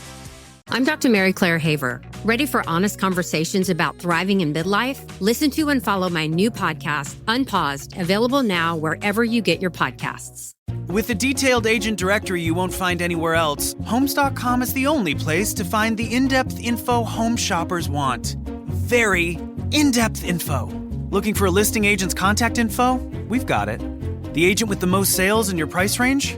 Easy. Specialized agents with all the up-to-date info on your dream neighborhood? We'll know them. A Pisces who enjoys long walks on the beach? You've got other sites for that. Homes.com. Ding dong. We've done your homework. Cash in on the nostalgia with Barron's Payback Program. Your old system has history. Your new one has savings. Get $110 for each year of your old equipment's age. Get up to $5,000 in savings with a high-efficiency heat pump upgrade. Plus, one customer wins a free system install and another wins a free water heater. But don't wait too long. Barron's Payback Program ends February 28th. Call Barron Home Services today. No purchase necessary. Visit barronheating.com for details. Hello, it's Lena Dunham. I host a podcast called The C Word with my dearest friend and historian of bad behavior, Alyssa Bennett. What is up? It's a chat show about women whose society is called crazy. We're going to be rediscovering the stories of women's society dismissed by calling them mad, sad, or just plain bad. Listen to and follow The C Word with Lena Dunham and Alyssa Bennett. Available now wherever you get your podcasts. We return to the men's room with Miles and Thrill. We'll be joined by Taryn Daly and Steve Miggs of the Daily Miggs Morning Show momentarily. We'll sit and spin with the 10 best stadium anthems of all times. But first, time for a few emails to the men's room at KISW.com.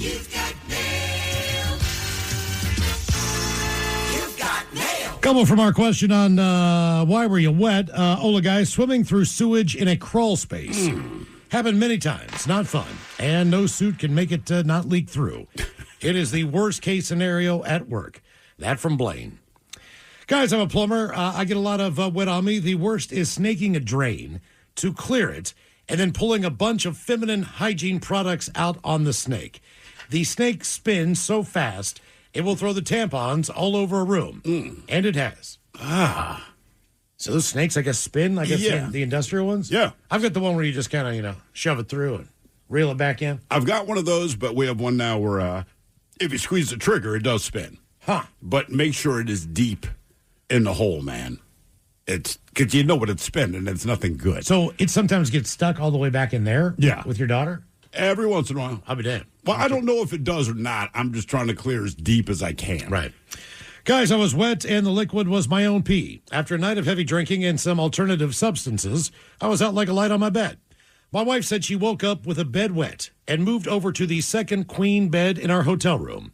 I have not wet the bed since then, and previously only when I was like 4 or 5 years old occasionally. It was so embarrassing. I've been there in my adult life. I've stood on the side of the bed and peed on it. That's the only way I've done it as an adult is getting out of bed, turning around, and peeing back and out. just not knowing where I was. But I've never actively peed while I was sleeping. No, I'll have the dream that I have to pee, and then when you wake up and your brain's like, not a dream, brother, get to the bathroom. I will say, as a parent, yes, your kids learn to walk, talk, all these things. When they're done peeing the bed, that is a great, great, great day. Right? Depending, because it goes like 4 or 5 years old. And every time they pee the bed, they wake up and then wake you up, and it's 4 a.m, and you're like, I'm changing sheets. I'm changing a child. It sucks. It sucks. What's the age where you could, you don't have to worry about water consumption before bed?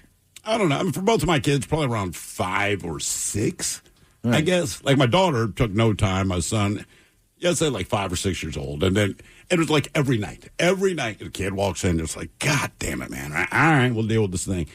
And when it stopped, it's like, this is just glorious. Yeah. It's so nice. When you go to bed at night, even if you get a good 8 hours of sleep, you can typically make it 8 hours without usually using the bathroom most of the time. But if you, like the times that I've had surgery in the morning, maybe my surgery is like for a colonoscopy or whatever the deal is, just something that's maybe a half an hour, an hour, not that long. And even though I was up in the morning and used the bathroom, got all of that out of me for whatever reason, when I wake up out of anesthesia, it's almost like I've never emptied my bladder in my lifetime. I don't know what in the hell that is. You think it's just because if you took everything is so just saturated with sleep? I think even your bladder kind of wakes up like, oh, I could take a hour nap on the couch and not wake up and feel like that. All right, time for a few birthdays brought to you by Men's Room Roasted Red Salsa from San Juan Salsa Company. Dip responsibly. Have a little party at your house. Nothing wrong with a little San Juan salsa to get the. There's not, and if you try it, going. You will like 100% positive reviews on that. Pick that up if you can. They've got it at Market Time in Fremont on Fremont Avenue. It is on the end cap in a case right beside the cash registers. If you're looking for it in that area, great to cook with too. It is. Didn't you do chicken with it? Yeah, I use it all the time with that recipe, man. It's great. Pacholos, we want to wish our daughter, Ellie, a happy 3rd birthday with a little kid fish sandwich. Everyone talking all over each other about their favorite toddler snack food. Finish with Miles making the sound he makes when he's talking about really good food. Thanks, guys. Appreciate it. That from Ted Smith.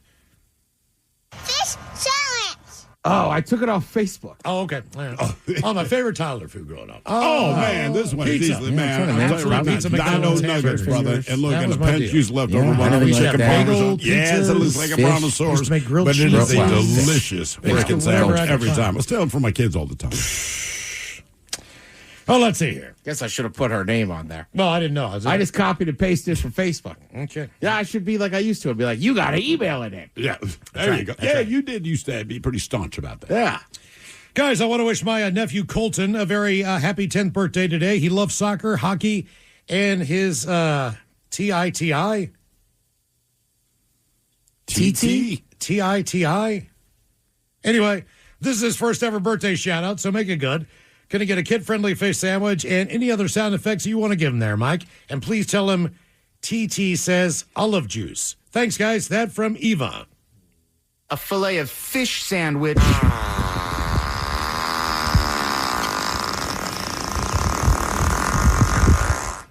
Which animal was that? That was a baboon. God, they fart for a long time. Gentlemen, today I completed my 35th journey around the sun. Can I get a sea story from the captain? Advice from Coach Ted about surviving my second half of my 30s and some dad jokes for Miles. Thanks, guys. That from Brandon. Ooh, well, ahoy there. You want to hear a sea story? Let me tell you about that little sea, little Debbie. Oh, wait, my lawyers have told me that the cease and desist still applies in this situation. Hey, hit me back in 3 years, and I'll tell you what that sea did. Crunch berries.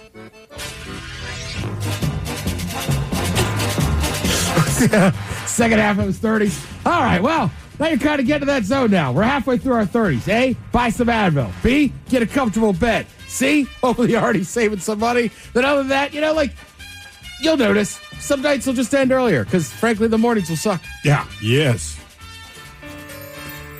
Dad jokes. What did mammoths eat during the Ice Age? What did mammoths eat during the Ice Age? What? Frozen dinners. People think that grass not be wet in the morning. But it do. But it do. I asked my girl if we could have a little makeup sex. She said no. Because you used all my eyeliner.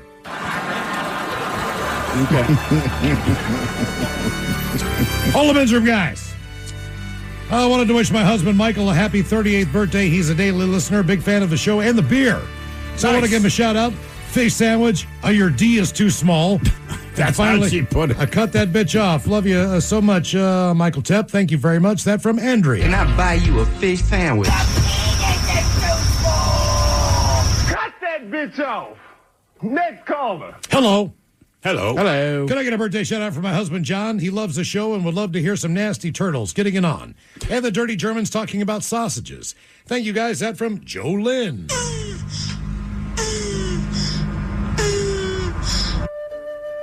Yeah, you want to hear about sausages. In Deutschland, we like to call our sausages Wurst. And tonight I want to introduce you to a little sausage called Blackwurst. Ja, do you remember that little gel the Vienna sausages were in? Yeah. So they come with some of that, too. Yeah. Guys, want to wish Jeremy a very happy 56th birthday. He is newly single. So could he get the dirty Germans to give him some dating advice for his golden years? Also an uh-oh lookout, an owl hitting the window, and a fish sandwich. Happy birthday, Jeremy. That from Eva. Uh-oh, look out. I'll have a fish sandwich. Yeah, now that you're newly single, let me tell you how you get your ladies. It's a combination of cocaine and red wine. Yeah, it's been working for centuries. So called the East Side Diet. Yeah, it's kind of... yeah, East Side dog whistle. Guys, can we get a birthday shout out for Tony? He is 57 today. How about some dad jokes for Miles, a suck it up cupcake, and reinsurance from Coach Ted that the Seahawks are going to win the Super Bowl. Lots of love, guys. That from Eddie and from Ashley. So, suck it up, cupcake. Couple more dad jokes. What kind of doctor was Dr. Pepper, guys? I don't know. A physician. How did the hamburger introduce his new girlfriend?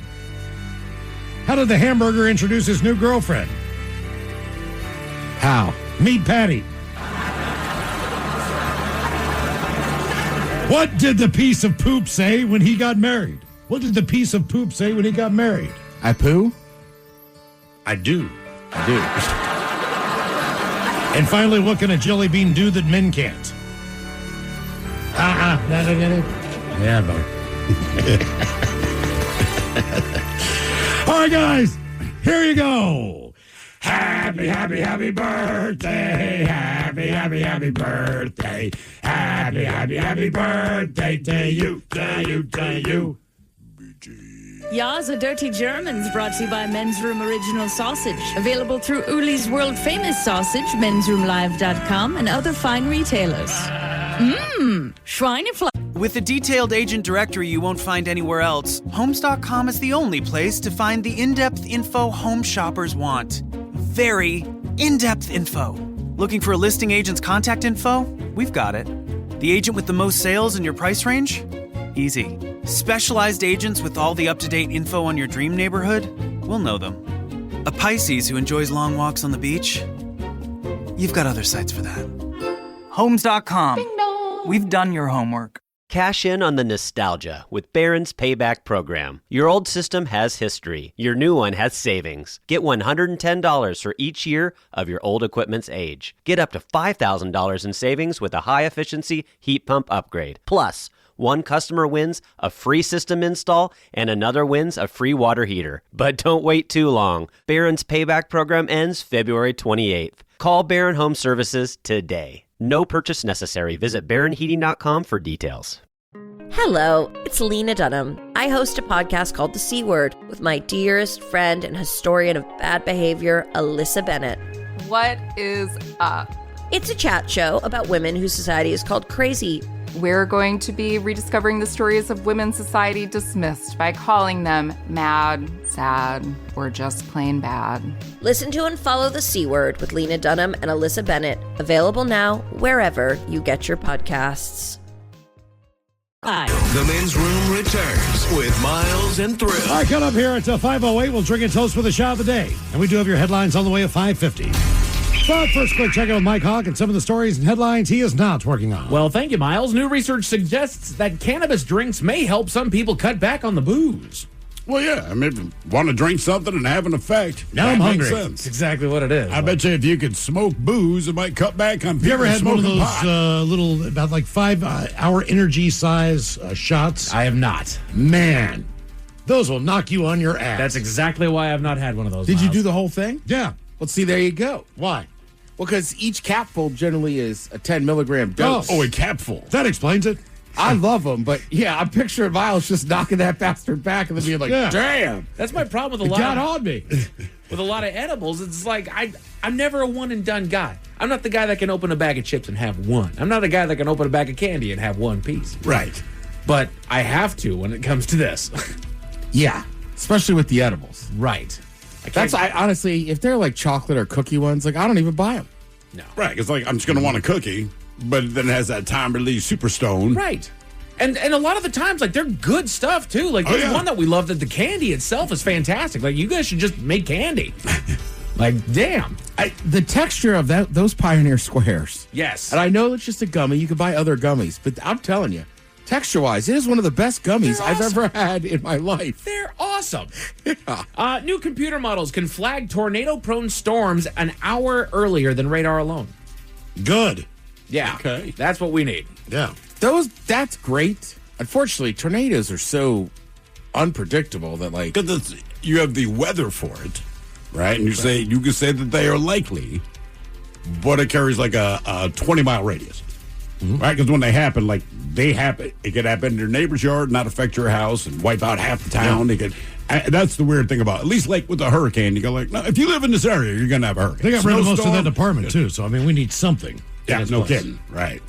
I will say that the one time I was close to a tornado in Maryland, I just hands down the scariest thing you ever seen. Yeah. Just so dark. 3 or 4 people died. Yeah. And it sounded like a train was in the other neighborhood. Good Lord. Yeah, I was serious. Picked up a car and dumped it on its hood. And yeah, I remember. I was sitting at home that afternoon. I was underneath a mattress. And not because of the tornado. That's the weird part. What are you doing under there? In a new study of nitrate's association with dementia, researchers found that people who ate more nitrate from vegetables had a lower risk of developing dementia. But those who consumed nitrate from animal foods, processed meats, and drinking water all had a higher risk. Okay, well, I don't know that processed meats ever ranks high on things you should consume. That does not surprise me. No. While vegetables tend to do very well on that. Yeah. Unfortunately, they taste like vegetables. Eat your vegetables, limit your meats. Yeah, especially your ultra-processed meats. Put your thinking caps on, gents. Time for the Merriam-Webster word of the day, of which I give you a 40% chance of success. It's an adjective brought to you by the letter F. Careful. It's a formal word. It's a formal word describing something related to or involving trust, such as the trust between a customer and a professional. An F word that is a formal word describing something relating to or involving trust, such as a trust between a customer and a professional. Facilitating? Facilitating, not bad, not the answer. Any other guesses? The word is fiduciary. Oh, okay. Oh, look at this fiduciary. I thought that idiot. just meant money. Yeah, we're fiduciary. Oh, hey. Hey. Archaeologists in Greece recently uncovered wooden tools that date back 430,000 years. I saw that. Do they know what the tools were for? Digging. Okay. I believe. But That's even kind of when I was ironic you dig to find that 430,000 years ago they were digging too. I looked at it, it looked like driftwood, which if you go Again. back 430,000 years, like, yeah, they're going to grab a stick and start digging. I mean, hell, some form of primate to do it, right? Yes. Stick it in the trees, stick it into the ground, eat termites or something like that. Yeah. They found a cow that used a broom handle to scratch his back. Scratch his butt, yeah. So, yeah. You know, it turns out this whole tool, not making tools, but using tools, not as impressive as we thought. Mm-hmm. Especially when a cow's like, my ass itches, so I grabbed this thing and scratched it.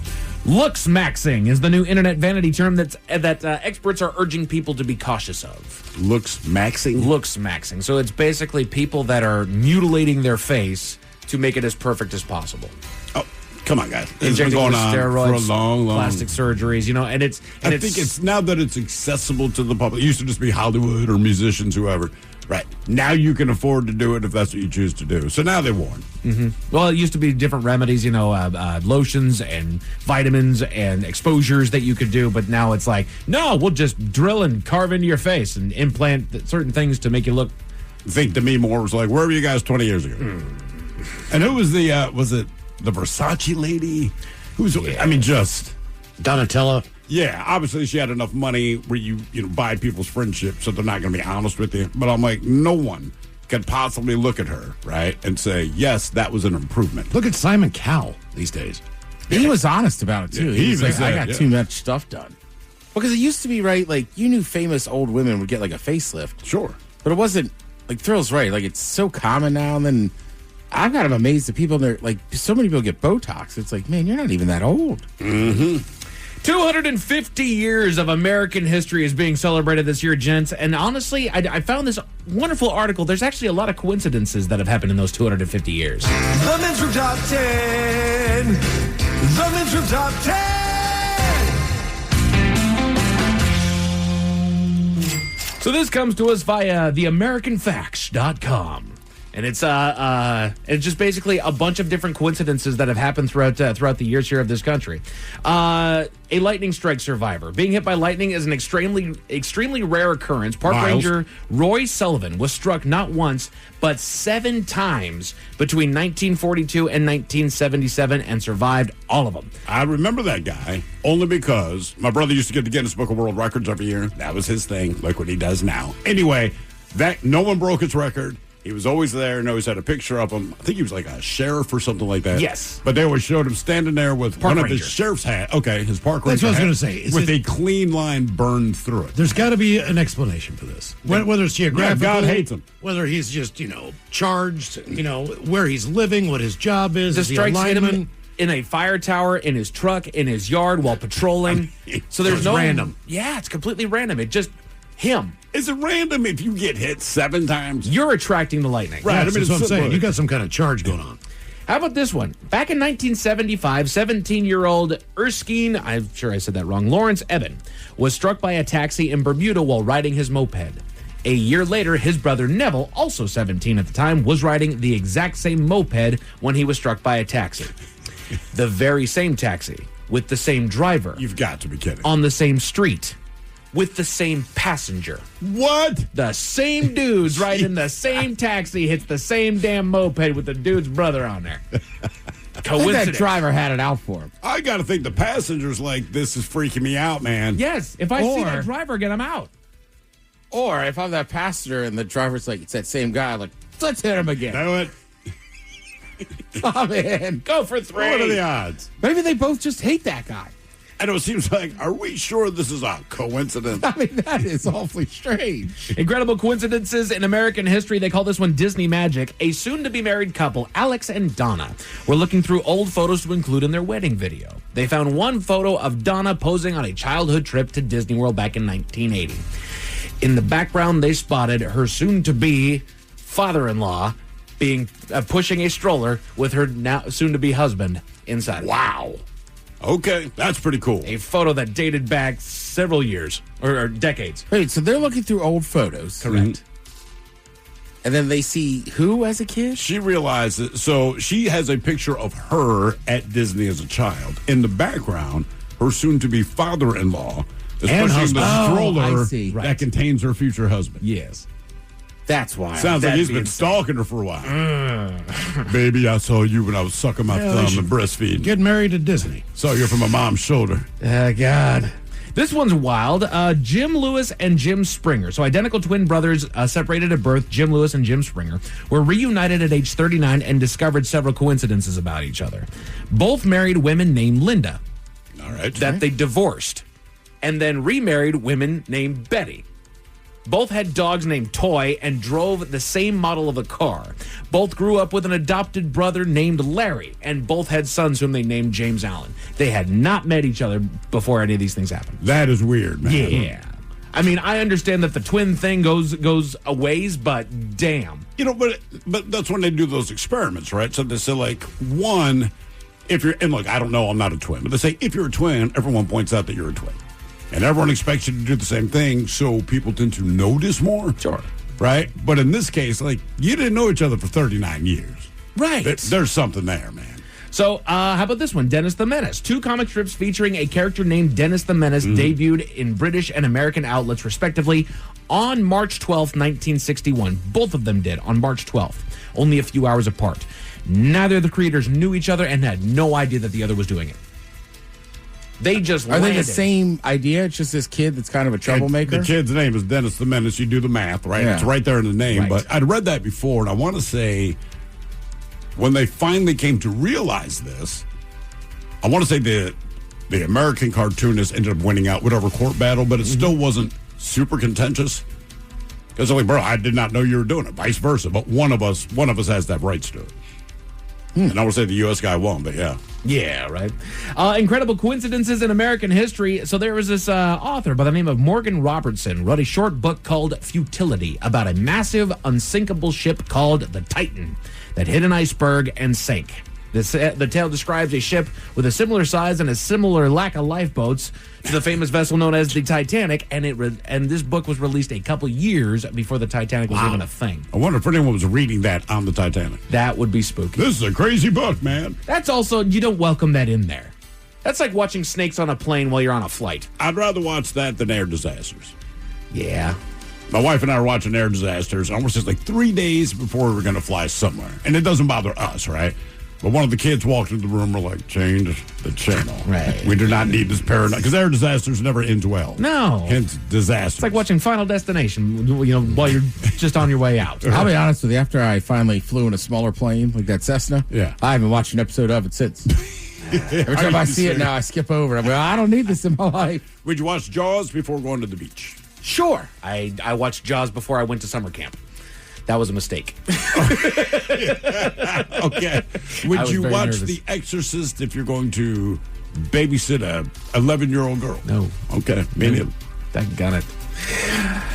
Geez. Coincidences in American history. To watch before you do anything. I mean, it is. I'm just saying. So this is a pretty sad coincidence dealing with the Hoover Dam, but the construction of the Hoover Dam was a long and difficult process claiming over 100 lives. The first person to die was J.G. Tierney, and the last recorded death was his son, Patrick. Damn. Oh. Damn. Yeah. I'd rather get hit on the moped, to be honest with you. Yeah. I mean, I just assume they fell over the dam. Right. And anytime, and I've never personally been there, it is something I would like to do. Maybe next time I go to Vegas, who knows? But they'll show you the camera view from the top. I'm like, am I sure I want to do that? Yeah. Like, am I sure that I want to do that? Some coincidences between Jefferson and Adams. The patriotic yet somber coincidence indeed. John Adams and Thomas Jefferson, the second and third U.S. presidents, both died on July 4th, 1826, the very same day.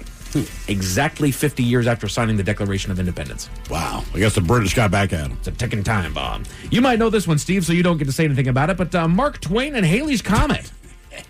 In the year that Mark Twain was born, 1835, Halley's Comet passed by Earth, and the great writer famously predicted that he would, quote, go out with it as well. He did. He passed away in 1910, the next time the comet appeared. Damn.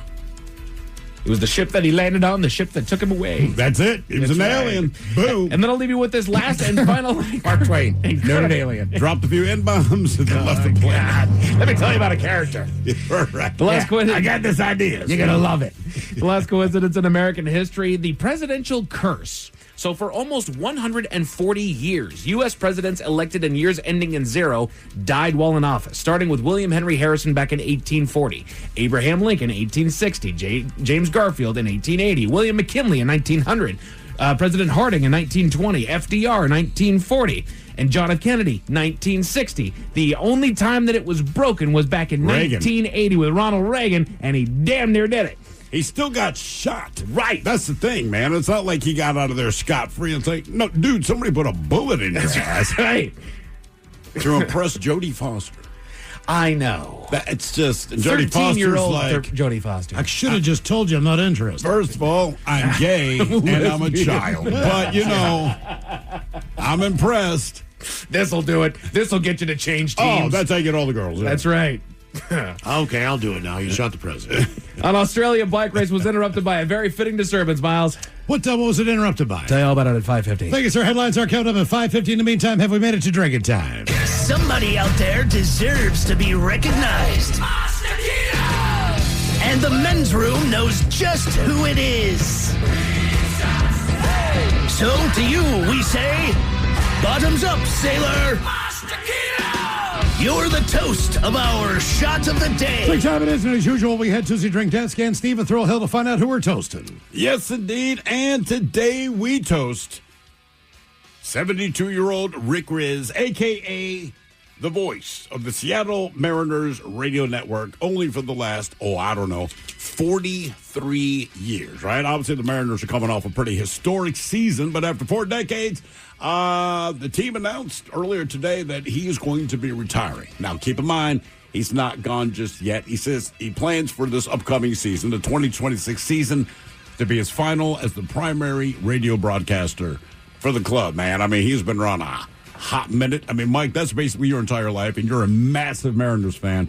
So it's got to be crazy just the idea of not hearing his voice on the radio for a Mariners game. That said, Rick Riz and any of these guys that call baseball games, look, as a broadcaster, I will say, and Ted, I believe you agree, the best broadcasters in the business are guys that call baseball games. For sure. Because there is not a lot of action, and these guys fill the gaps just with storytelling and everything else. And Ted, we know a common person. You're closer to him than I am, and said that he's had the occasion to hang out with Rick Riz outside of work. Right, he works at a sports station. He goes down to spring training, and he's like, dude, he is as nice and awesome as you think he is and tells the best stories. He's like, I love the guy. He's a legend. Yeah, and stuff like that goes a long way, man. So what you hear on the air is apparently who he is in person as well. So, Rick, hey, man, 43 years, I get it. But whatever you do, I hope you do it well. I suspect you will. It's been nothing but class, man. And people have nothing but wonderful things to say about this guy. And Rick, listen, man, if you're going to leave at the end of the 2026 season, can you please work some of your 40 years of mojo and get the Mariners to the World Series? Come on, Mariners. Like, Send dude, them out. Come Send them on, out the man. right way. It's so close. And I'm hoping maybe that's why he even came back for one more year. So, you know what? Damn it, man. If we got this close, I was going to retire last year. Maybe we get it done this year. We'll see. But, Rick, man, we wish you well. And I'm pretty sure I say that on behalf of any Mariners fan listening anywhere around the world, man. You are the man. Spectacular job. Spectacular job. So let's drink. We pour this booze and we drink this booze because we think it's yummy. Yummy. So over the tongue and down the throat to party in our tummies. Down the hola bajola. All right, just going to get tested on the line for Profile This, 206-803-ROCK. Profile This is next. At Homes.com, we do whatever it takes to get you the in-depth info on local schools you won't find anywhere else. Things like student-teacher ratio, test scores, and school programs. And sometimes that requires attending school recitals. So many recitals. That's my son. Isn't he terrific? Yeah, a real prodigy. Homes.com. We've done your homework. Hello, it's Lena Dunham. I host a podcast called The C Word with my dearest friend and historian of bad behavior, Alyssa Bennett. What is up? It's a chat show about women whose society is called crazy. We're going to be rediscovering the stories of women's society dismissed by calling them mad, sad, or just plain bad. Listen to and follow The C Word with Lena Dunham and Alyssa Bennett. Available now wherever you get your podcasts. Homes.com has collaboration tools to help home shoppers search, share, and discuss home shopping with family, friends, and their agent directly through the site.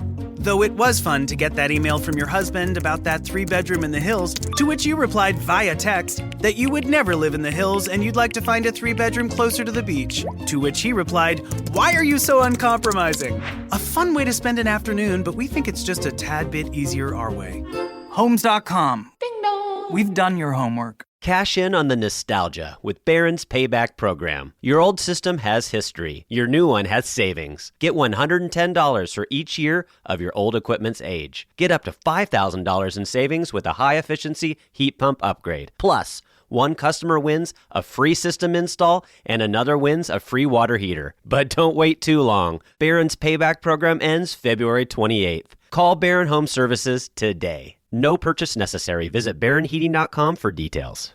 What's up, guys? I'm Candace Dillard-Bassett, and you may know me from my time on The Real Housewives of Potomac or as a part of the latest cast of The Traitors. And I'm Michael Arsenault, author of the New York Times bestseller, I Can't Date Jesus.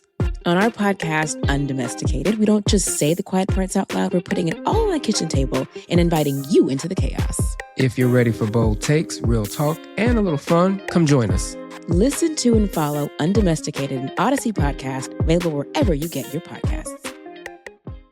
The Men's Room presents Profile This. And Stephen Throwhill, could you please tell everyone on Profile This is played? I sure can, Miles. It's a simple game where we share with you a real-life news story. Something that happened right here on planet Earth. Earth. And as you listen to the story, based on the stereotypes you believe to be true of people and the decisions that people make, we'll ask you what it is you think makes the story a story. Hello, Jeff. Welcome to the Men's Room. Hola, bitches. Hola. Hefe, you understand how this here game is played? Your buddy. Fantastic. You have your choice today of one of 3 categories. Today we offer you Hit Me With Your Best Shot, where you guess the unconventional object that someone chose to use as a weapon. Animalize This, where you guess the animal responsible for causing the problem. And finally today, License to Spill, where you guess the substance responsible for creating the mess. Hit me, Thrill.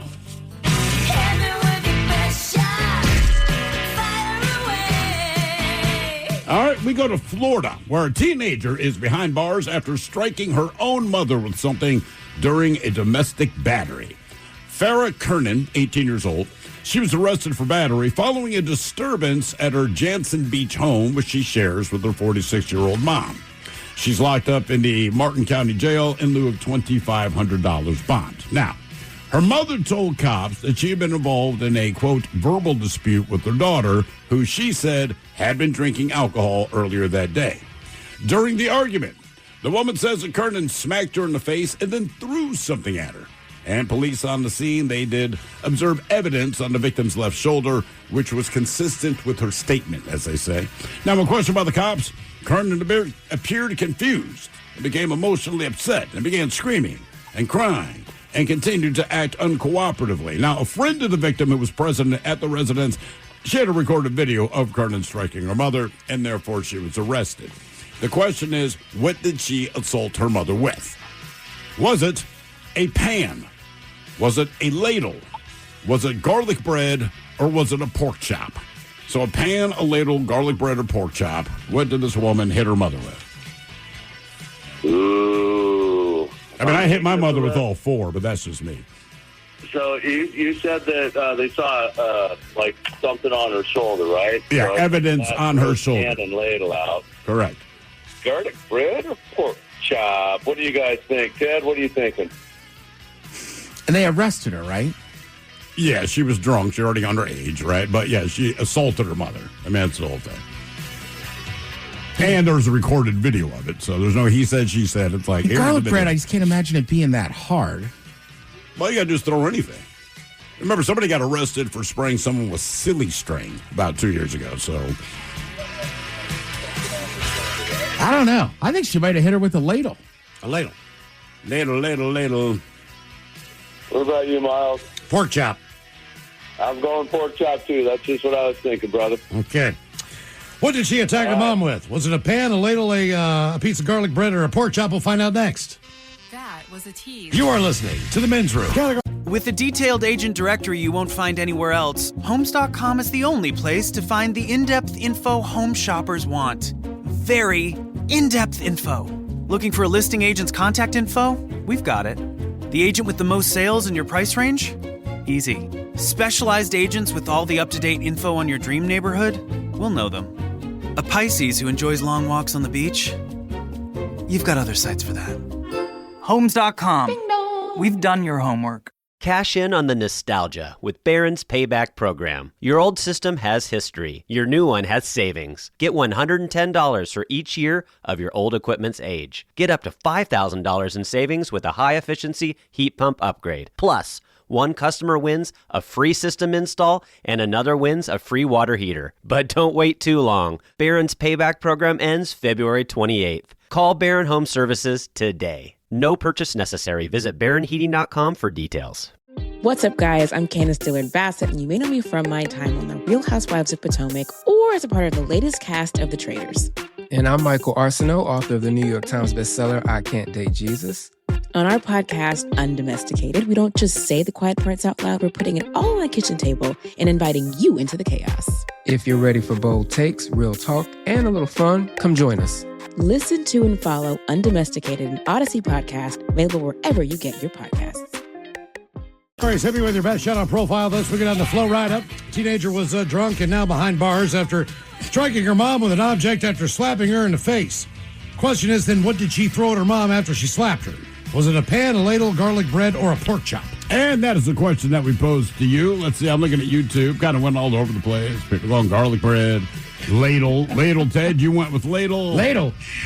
Not the ladle. Afraid it wasn't the ladle. And Jeff, you agreed with Miles, and you even said like pork chop was top of mind as soon as it came up. And you are correct. Pork chop. Yeah. Hit it with the pork chop. Jesus. Sounds like something James Brown would say. Yeah, but why waste a pork chop, woman? Maybe it wasn't good. Throw anything. Because they're angry. Golly, a pork chop. People don't do the best decisions when angry. I'm just saying the pork chops weren't good. Because if you eat a pork chop, usually there's something else on your plate it's a with real it. thin one? Right? So I'm just saying, like, she looked down at her plate because she's pissed, and I'm like, I'll stick with the mac and cheese. Yeah, to hit her with the pork chop. Now for all TV news all the time, it's time for TV Time with Ted. And now, because your pathetic life is confined to countless hours in front of a talking box, the Men's Room presents TV Time with Ted. All right, your choices today, you got Seth Meyers, Stephen Colbert, the Jimmies, Fallon and Kimmel, or Ted Smith. Is it Ted or is it late night? It is right that the Title guys have teams of talented writers help them come up with their monologues each and every night. It is up to you to determine, is this an actual late night joke and from whom, or could it be a The Ted Smith original? New study shows women find well-endowed men to be more attractive, although most women will tell you it's more important to have a penis that makes her laugh. Seth. Ted. Seth. According to a new study, Miles. women find men with large penises to be more attractive, though most women will tell you it's more important to have a penis that makes her laugh. The matchup for Super Bowl 60 is set. It's New England versus Seattle. The last time the Patriots were in the Super Bowl was back in 2019 when their coach at the time, Bill Belichick's girlfriend, was in kindergarten. So you were Fallon. I'll bet you did. Kimmel. The matchup for Super Bowl 60 is set. It's New England versus Seattle. The last time the Patriots were in the Super Bowl was 2019, back when their coach at the time, Bill Belichick's girlfriend, was in kindergarten. So. House burping is a new trend in the U.S. of opening a window or a door when it's, even for a bit, when it's winter. But as cold as it's been here, officials are now saying it's unnecessary and feel free to burp yourself indoors. Valid. I'm going to go Smith. Smith. Sometimes you just got to open the door, and I don't care how cold it is. Yeah, yes. Or open a window a little bit. Yeah, it just gets stuffy. Even your car, same thing. Yeah, I'm with you. I mean, just, when you're going down the road, just roll the windows down for a second, put them back up, get that crap out of there. In China, there is a mushroom making people hallucinate dozens of tiny children. Or, hear me out, it's making the people who eat the mushrooms into giants. Seth. Colbert. In China, there's a mushroom making people hallucinate dozens of tiny humans. Or, and hear me out, it's making people who eat the mushrooms into giants. The U.S. was hit with a historic winter storm that shattered temperature records and covered half the country in a foot of snow. It's so brutal went out there. It's so cold, my belly button went from an outie to an innie. Foul. Yeah, foul. That's valid. The U.S. was hit by a historic winter storm that shattered temperature records and covered nearly half the country in a foot of snow. Yeah, it is brutal out there. It is so cold, my belly button went from an outie to an innie. So, and I had it written down yesterday. I forget where it is, but this is a meteorologist, right? Mm. She's somewhere in the South, right? They're talking about the storm and everything. So she made kind of a mistake in which she asked people which info she asked them to send in. And she'll explain it right here. And just your reports that you've been sending in, keep those coming. I made the mistake on Facebook. I asked for your measurements. I meant your snow measurements. Thank you for everybody sending in your measurements, but I do prefer how much snow you have on the ground. Yeah, apparently her Facebook post is just full of height and other measurements for dudes that you could imagine. 32 inseam.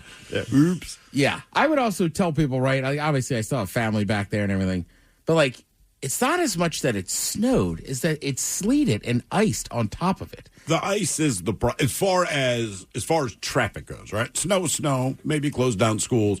It can take down trees, blah, blah, blah. Right. The ice becomes the absolute nightmare. No, the trees go down. They knock down the power lines. Right. You lose power. They can't get out there to fix it. They still have to clear the trees. They still have to put the posts back up. Well, it's not only that, but like shoveling is basically impossible. Generally, when you shovel snow, it's kind of like a thick plastic one. Yeah. Like you need like I saw a video today of some of the midshipmen in Annapolis, and they've got like steel shovels just breaking apart the ice on the sidewalk. Even if you shoveled beforehand and got all of the snow out of the way in your driveway. Now it's going to rain and now it's going to freeze. Now you have an ice rink. The ice is the problem. It's not the snow. And like you said, your brother was shoveling this morning, Ted. But it was still 25 degrees. But he's shoveling the ice, not the snow. And that's what, like, get kitty litter. Don't. Right. He said it was the hardest. Right, I mean, he grew up there his whole life. It's the only place he's ever lived. And he was like, this is the hardest I've ever had to shovel. Because again, like, and look, I fancy myself as knowing weather a little bit. But the main issue on this storm was because everybody's like, well, if it's so cold, why is there ice? But like there was a level of warmness in between. Yep. So it was just coming down as sleet. Like that's saying, like he was like, look, Saturday into Sunday afternoon was beautiful. It was fluffy snow. He's like, I went out and shoveled. It was fine. He's like, and then there's like 4 inches of sleet on top of all this. So think about it. It's a 4-inch ice sheet, and it's solid basically for like 40 miles, right? And you're going out to the shovel trying to break it. Like, guys, kitty litter or wait. If it's still below freezing, don't Salt's not going to touch it. Yeah. Right. And then when they do plow your stuff, it reveals all the ice. And you got it right. You still got to get it out in front of your driveway. Yeah, you got to clean ice. That's the thing. That's one of the weird things about plowing there is they'll plow all the snow off the road, but the plows are not equipped for obvious reasons to dig ice out. So it actually makes the roads worse. Yeah. It's like a Zamboni. Yeah. You're basically just taking off the one thing that might keep you on the road, which is giving you straight ice. Right. Yeah. And I also just kind of like here. I mean, I think a lot of those states that have this tend to stay a little bit colder than, say, Seattle. Sure. But especially in the Mid-Atlantic and the South, like in North Carolina, like they're not used to a week of temperatures in the 20s and then single digits night. So they're dying over there. At least it's predominantly flat there. The few times we've gotten ice in Seattle, I'm like, it is a nightmare, man, because everything's on a hill. Mm-hmm. So just all the cars. And again, if you live at the top of Queen Anne Hill, I'm telling you now, if it's ice, your car can't make it. And it won't. But thank you for all the wonderful videos we see every year on the news. Cars just slowly drifting down. Do we almost have a bus slide down Capitol Hill onto I-5 one year? It almost crashed through the barrier on the I-5. It did. that was the same year I slid down Denny and got that giant hematoma. Mm-hmm. That's how I remember it. Oh, yeah. So I And remember if you the also bus. look at pictures of that bus, you could see where me and my buddy Rob had drawn a penis on a car window near it. Really? We had been out the night before, and then the next day that bus went over. Oh, so you didn't go there to draw the penis after the fact. It was already there. No, that's what I'm saying. I had injured myself, but we were kind of drinking heavily, so we didn't really notice. And then we're just walking around Capitol Hill drawing snow penises. And the next day, that bus, to this day, I still have no idea why that bus was on that street. They in that even area of said it Capitol kind Hill. of took the wrong street. Right. So when it's hanging halfway off, like all the overhead pictures, if you look down a little bit, I want to say it's like 3 or 4 cars, you could see a back window. So I'm hanging off I-5. I'm on the bus. I'm freaking the hell out. And I looked over in my window, and there's a penis on a car. I hope they got some humor out of it. All right. Probably. And I'm not huge on drawing those, but in the snow, it's kind of fun. I know. Yeah, I mean, when you can, you do. Sometimes that's how I sign my receipt at the bar. And I feel like snow makes it easy because you know it'll go away. Right? Correct. You're just like, yeah, I'm going to draw a penis on your car, but dude, don't get upset. It'll be gone by Did you ever sign tomorrow. your bill with a penis? No. I do. Years ago, I lost my wallet, and I had to have somebody who, in fairness, I was dating at the time. Yeah. But I was like, hey, I'll cut you a personal check. Just get like $200 out of your bank. So in the memo line, I put, for sex. Yeah. People get pissed when I know. I thought it was so I funny. used to do it all the time, especially when you're sending bills like to the power company or something like Sexual that. favors. Because look, they're not going to say we're not going to take your money, but I'd always just write something horrible, like for oral. And they're just like, whatever, we'll cash it. Look, I don't really know much about this. I won't lie, but K-pop Demon Hunters, they're destroying records at Netflix. It's the most watched title ever in a 6-month period. Over 482 million views of it. Wow. All I know is that it's huge. I know nothing about it, and I'd ask my kids. They explained what it was. Then I'm like, oh, are you guys into it? They were disgusted by that question. Like, no. Why not? Really? Must be for younger audience. Dude, I haven't. Obviously, it's a younger audience. Yeah. I don't know where the cutoff is, but apparently it's below 15 and 13. Yeah, that's right. But they're teenagers. That's about Yeah. right. But yeah, and that number, right, that doesn't even include the first 10 days of viewing after its premiere on June 20th. But they released it from July to December, the report, and that's how many it had.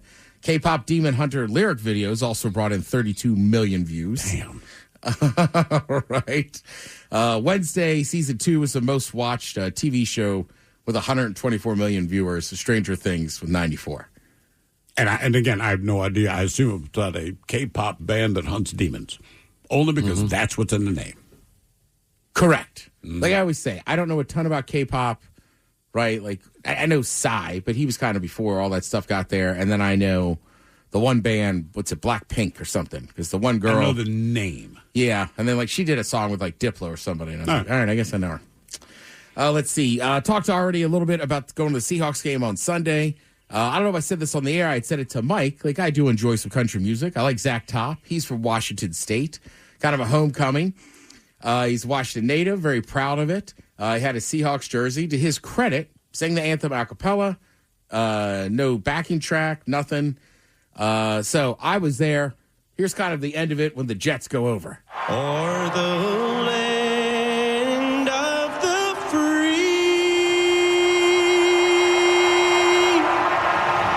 and the home of the brave. I mean, Jesus. Get goosebumps just thinking about it. But also, I've never seen him in concert, so I was telling Mike it was a little odd as I was really pumped to hear him, but you can't cheer during the national anthem. Right, you can't make noise, right. And then, and my buddy, well, a friend of mine, during the first game, I was at the tailgate, and he goes, man, there's no jets anymore. It's always helicopters. So the helicopters look cool. So, like, you have Zach Top singing it. You're fired up for this game. And then those two, I think they were F-15s. F-15s came screaming over. I mean, outside of the end of the game when we were hugging and crying. But, I mean, at that point, I can't explain it to you, man. I mean, beyond excited, just ready to go. But who's in their ear? You know what I'm saying? Like, dude, speed up. He's almost done. No, have you seen how they do Dude, that? you can watch videos of them. How do they do it? They're basically spotters. That. Yeah. Okay. Basically, no. So these guys, they're zipping around, and you'd like to just do a single pass, but there's on occasion, like, out of your view, because your eyes are kind of fixed on the singer, right? If it's Whitney Houston style, like, okay, they're going to be a minute. These things, they'll bank around, man, but they actually have a spotter, and they literally count it down in 3, 2, 1. And most of the pilots say, the speed we're going, especially going through downtown, like, we kind of know what the stadium is. It's just all coordinates, right? And they will find out after the fact that they nailed it. They're like, hey, man, we're giving coordinates. We're giving that time, right? And they're gone, right? You're already in the view here. And then they'll get the great job, guys. And like, all right. Yeah, there's videos online because there's like a spotter, I want to say, in the stadium. There's somebody back on radar. And generally, they'll stay out somewhere else where you can't. I'm sure other people, you live in the suburbs, probably heard them more than we did. Oh, absolutely. Now, I will say, I've also unfortunately been to a Husky game once where the flyover was definitely late. Oh, no. Because, like, the anthem ended. I have it somewhere on my phone. Helicopters? No, it was They a can't get jet. there as quick. But you're just sitting there and you're like, all right. And then, what was it, last year or the year before, like you read all week that there's going to be an F-35 fly over the Husky game. Yeah. But I kind of forgot, and I was late walking in. So that thing just came screaming over. I yelled. The guy in front of me with his kids yells, and then he looks up and it's Terrence's cousin. He's like, "Oh, Ted, what's up?" And I was like, I totally screamed. We all screamed just because you couldn't see it and you couldn't hear it till it was like over top of you, and the sound was unreal. I mean, you know me, God damn. Yeah, I screamed. Yeah. Happens to the best of us, Miles. That is awesome. Thank you, Ted. We appreciate it. You're listening to The Men's Room. The Men's Room returns with Miles and Thrill. Now, let's see what's happening in the real world. All right, here we go. The Tour Down Under cycling race sees a racer crash into a kangaroo. Meanwhile, Montana authorities rescue 2 dogs who went on the ice and fell through. Florida man gets a DUI after driving his car while it was on fire. A man on a plane in Tokyo was no ordinary flyer. And parents are upset after their kids' school bus was full, so they made them sit on the floor. It is time for your headlines. Now, it's time to hit the headlines. Here's my car. All right, our top story, we go to Down Under, where a bike race has been interrupted. The Tour Down Under race is a multi-day event in which cyclists put their best on the line over the course of hundreds of miles around Australia. But disaster struck over the weekend on the final stage of the event as a very fitting hazard jumped into the middle of the track during the race. A pair of kangaroos that apparently wanted in on the action. Several riders ended up crashing due to the animals and they lost progress in the lineup, with 3 riders forced to abandon the race due to their injuries. But they weren't the only casualties. One of the kangaroos hopped off following the incident, but one did need to be euthanized as a result of its injuries. The winner of the race was asked about the incident and said, quote, "Everyone asks me what the most dangerous thing in Australia is, and I always tell them it's kangaroos." Have you heard of the gay kangaroo? No. Kangaroo Paul? Yeah. Look him up. Kangaroo Paul. Yeah. What's in your pouch? Show me mine, I'll show you yours. Show you all of mine. Oh, dear. In other news, to Florida for the grandest arrest I've seen. Drivers called authorities to report a troubling car barreling down the road, billowing smoke. What's more is the driver does not stop the car at some point, does stop the car at some point to investigate the smoke, but later thinks better of it and gets behind the wheel to continue on. Good idea. Just for future reference, if the idea was to blow the car fire out with the wind of the road, this has the opposite of the desired effect, as the car stopped a little way further down the road, now engulfed in flames, before he just drives off again. Again. Eventually, officers arrived to find the driver dragging his wife out of the burning car and crews putting out the brush fire that it's believed to have started a ways back. The driver smelled of alcohol and exhibited other symptoms of impairment, but assured the officers that he only had 1 beer that night. But it is worth noting that officers found an empty liquor bottle on the floor of the vehicle. Okay, so maybe he wasn't lying. I only had 1 beer. I had a whole bottle of Jack. That guy. 1 beer. You asked about Jack. You said beer. Yes. I won. It was an old duels, bitch. So you're clearly drunk. I mean, beer. I had 1 beer, man. I had 1 beer, but I don't know how I could be. He was arrested on multiple charges. Yeah. Not good. Yes. To the friendly skies, which weren't so friendly this time around, the FAA sent multiple alerts about a flight from Minneapolis to Tokyo that was experiencing a level 2 emergency. The story goes that a passenger in his 60s roaming the aisle of the plane was roaming the aisle of the plane and became verbally abusive. According to attendants, he appeared disoriented and at one point climbed out of his seat and over an armrest to get free of his spot. He was eventually escorted back to his seat when he attempted to get into the first-class cabin, and drink carts were set in the aisle to trap him in his seat as the pilot redirected to Anchorage to escort him off the plane. There's a case being made that he was having a medical episode on the flight. They're trying to get his charges dropped, saying he was clearly having a medical episode. I mean, he's definitely losing it. You know, if I'm the guy sitting next to him, like, sir, go back to your seat. I'd be like, please don't. Right. I do not want to sit next to this guy. That's what I was thinking. You know, I mean, I know they got to put him somewhere, but like, is it really a full flight? Honest to God, he really has to sit here again. Right. No, is there like a jail in the back of the plane? You think it sucks for everybody. It sucks for me. I'm sitting next to him. You think he's quiet over here? No, he's not quiet. He's not. He's just yelling. I'm glad everyone else is happy. This is cool. Great. All right. This is awesome. I want every drink on that goddamn drink card. Yeah, no kidding. Every single one of them. You know what? That would be my one thing. Like, look, I get it. But if I got to tolerate this dude, man, I'm going to get hammered and pass out. The thing is, if he had to climb over armrest, that means he's not on the aisle seat. So if I am and they block me with drink carts, you're damn straight I'm just going to slip one of those. It's a long flight, too. That's my thing, right? Like, bro, everyone's already, like, mentally psyched themselves up for this long-ass flight, and we have to divert and stop somewhere because you're crazy. And Anchorage Airport doesn't have a lot. No. It's got a Chili's to go. That's about it. And you can't even get served. No. You couldn't get served at the Chili's. I only do regular Chili's. Chili's to go, yeah. I can't do it. Nah. We literally walked in. Okay, this is the morning. We walked in, there were three of us. And the waitress looked at Miles and said, I'm not serving you. Mm-hmm. That's how we had not sat down to do anything. She just let us know from the top as we're getting handed our menus, I will not serve you. Well, in all God fairness, damn. there was a group of 4 hunters, right? And they were at the bar. And they're all wearing camo head to toe. All right? And we walk up, and I said, there's 4 seats at the bar. And they're like, the bar's full, Miles. I'm like, no, there's 4 seats right there.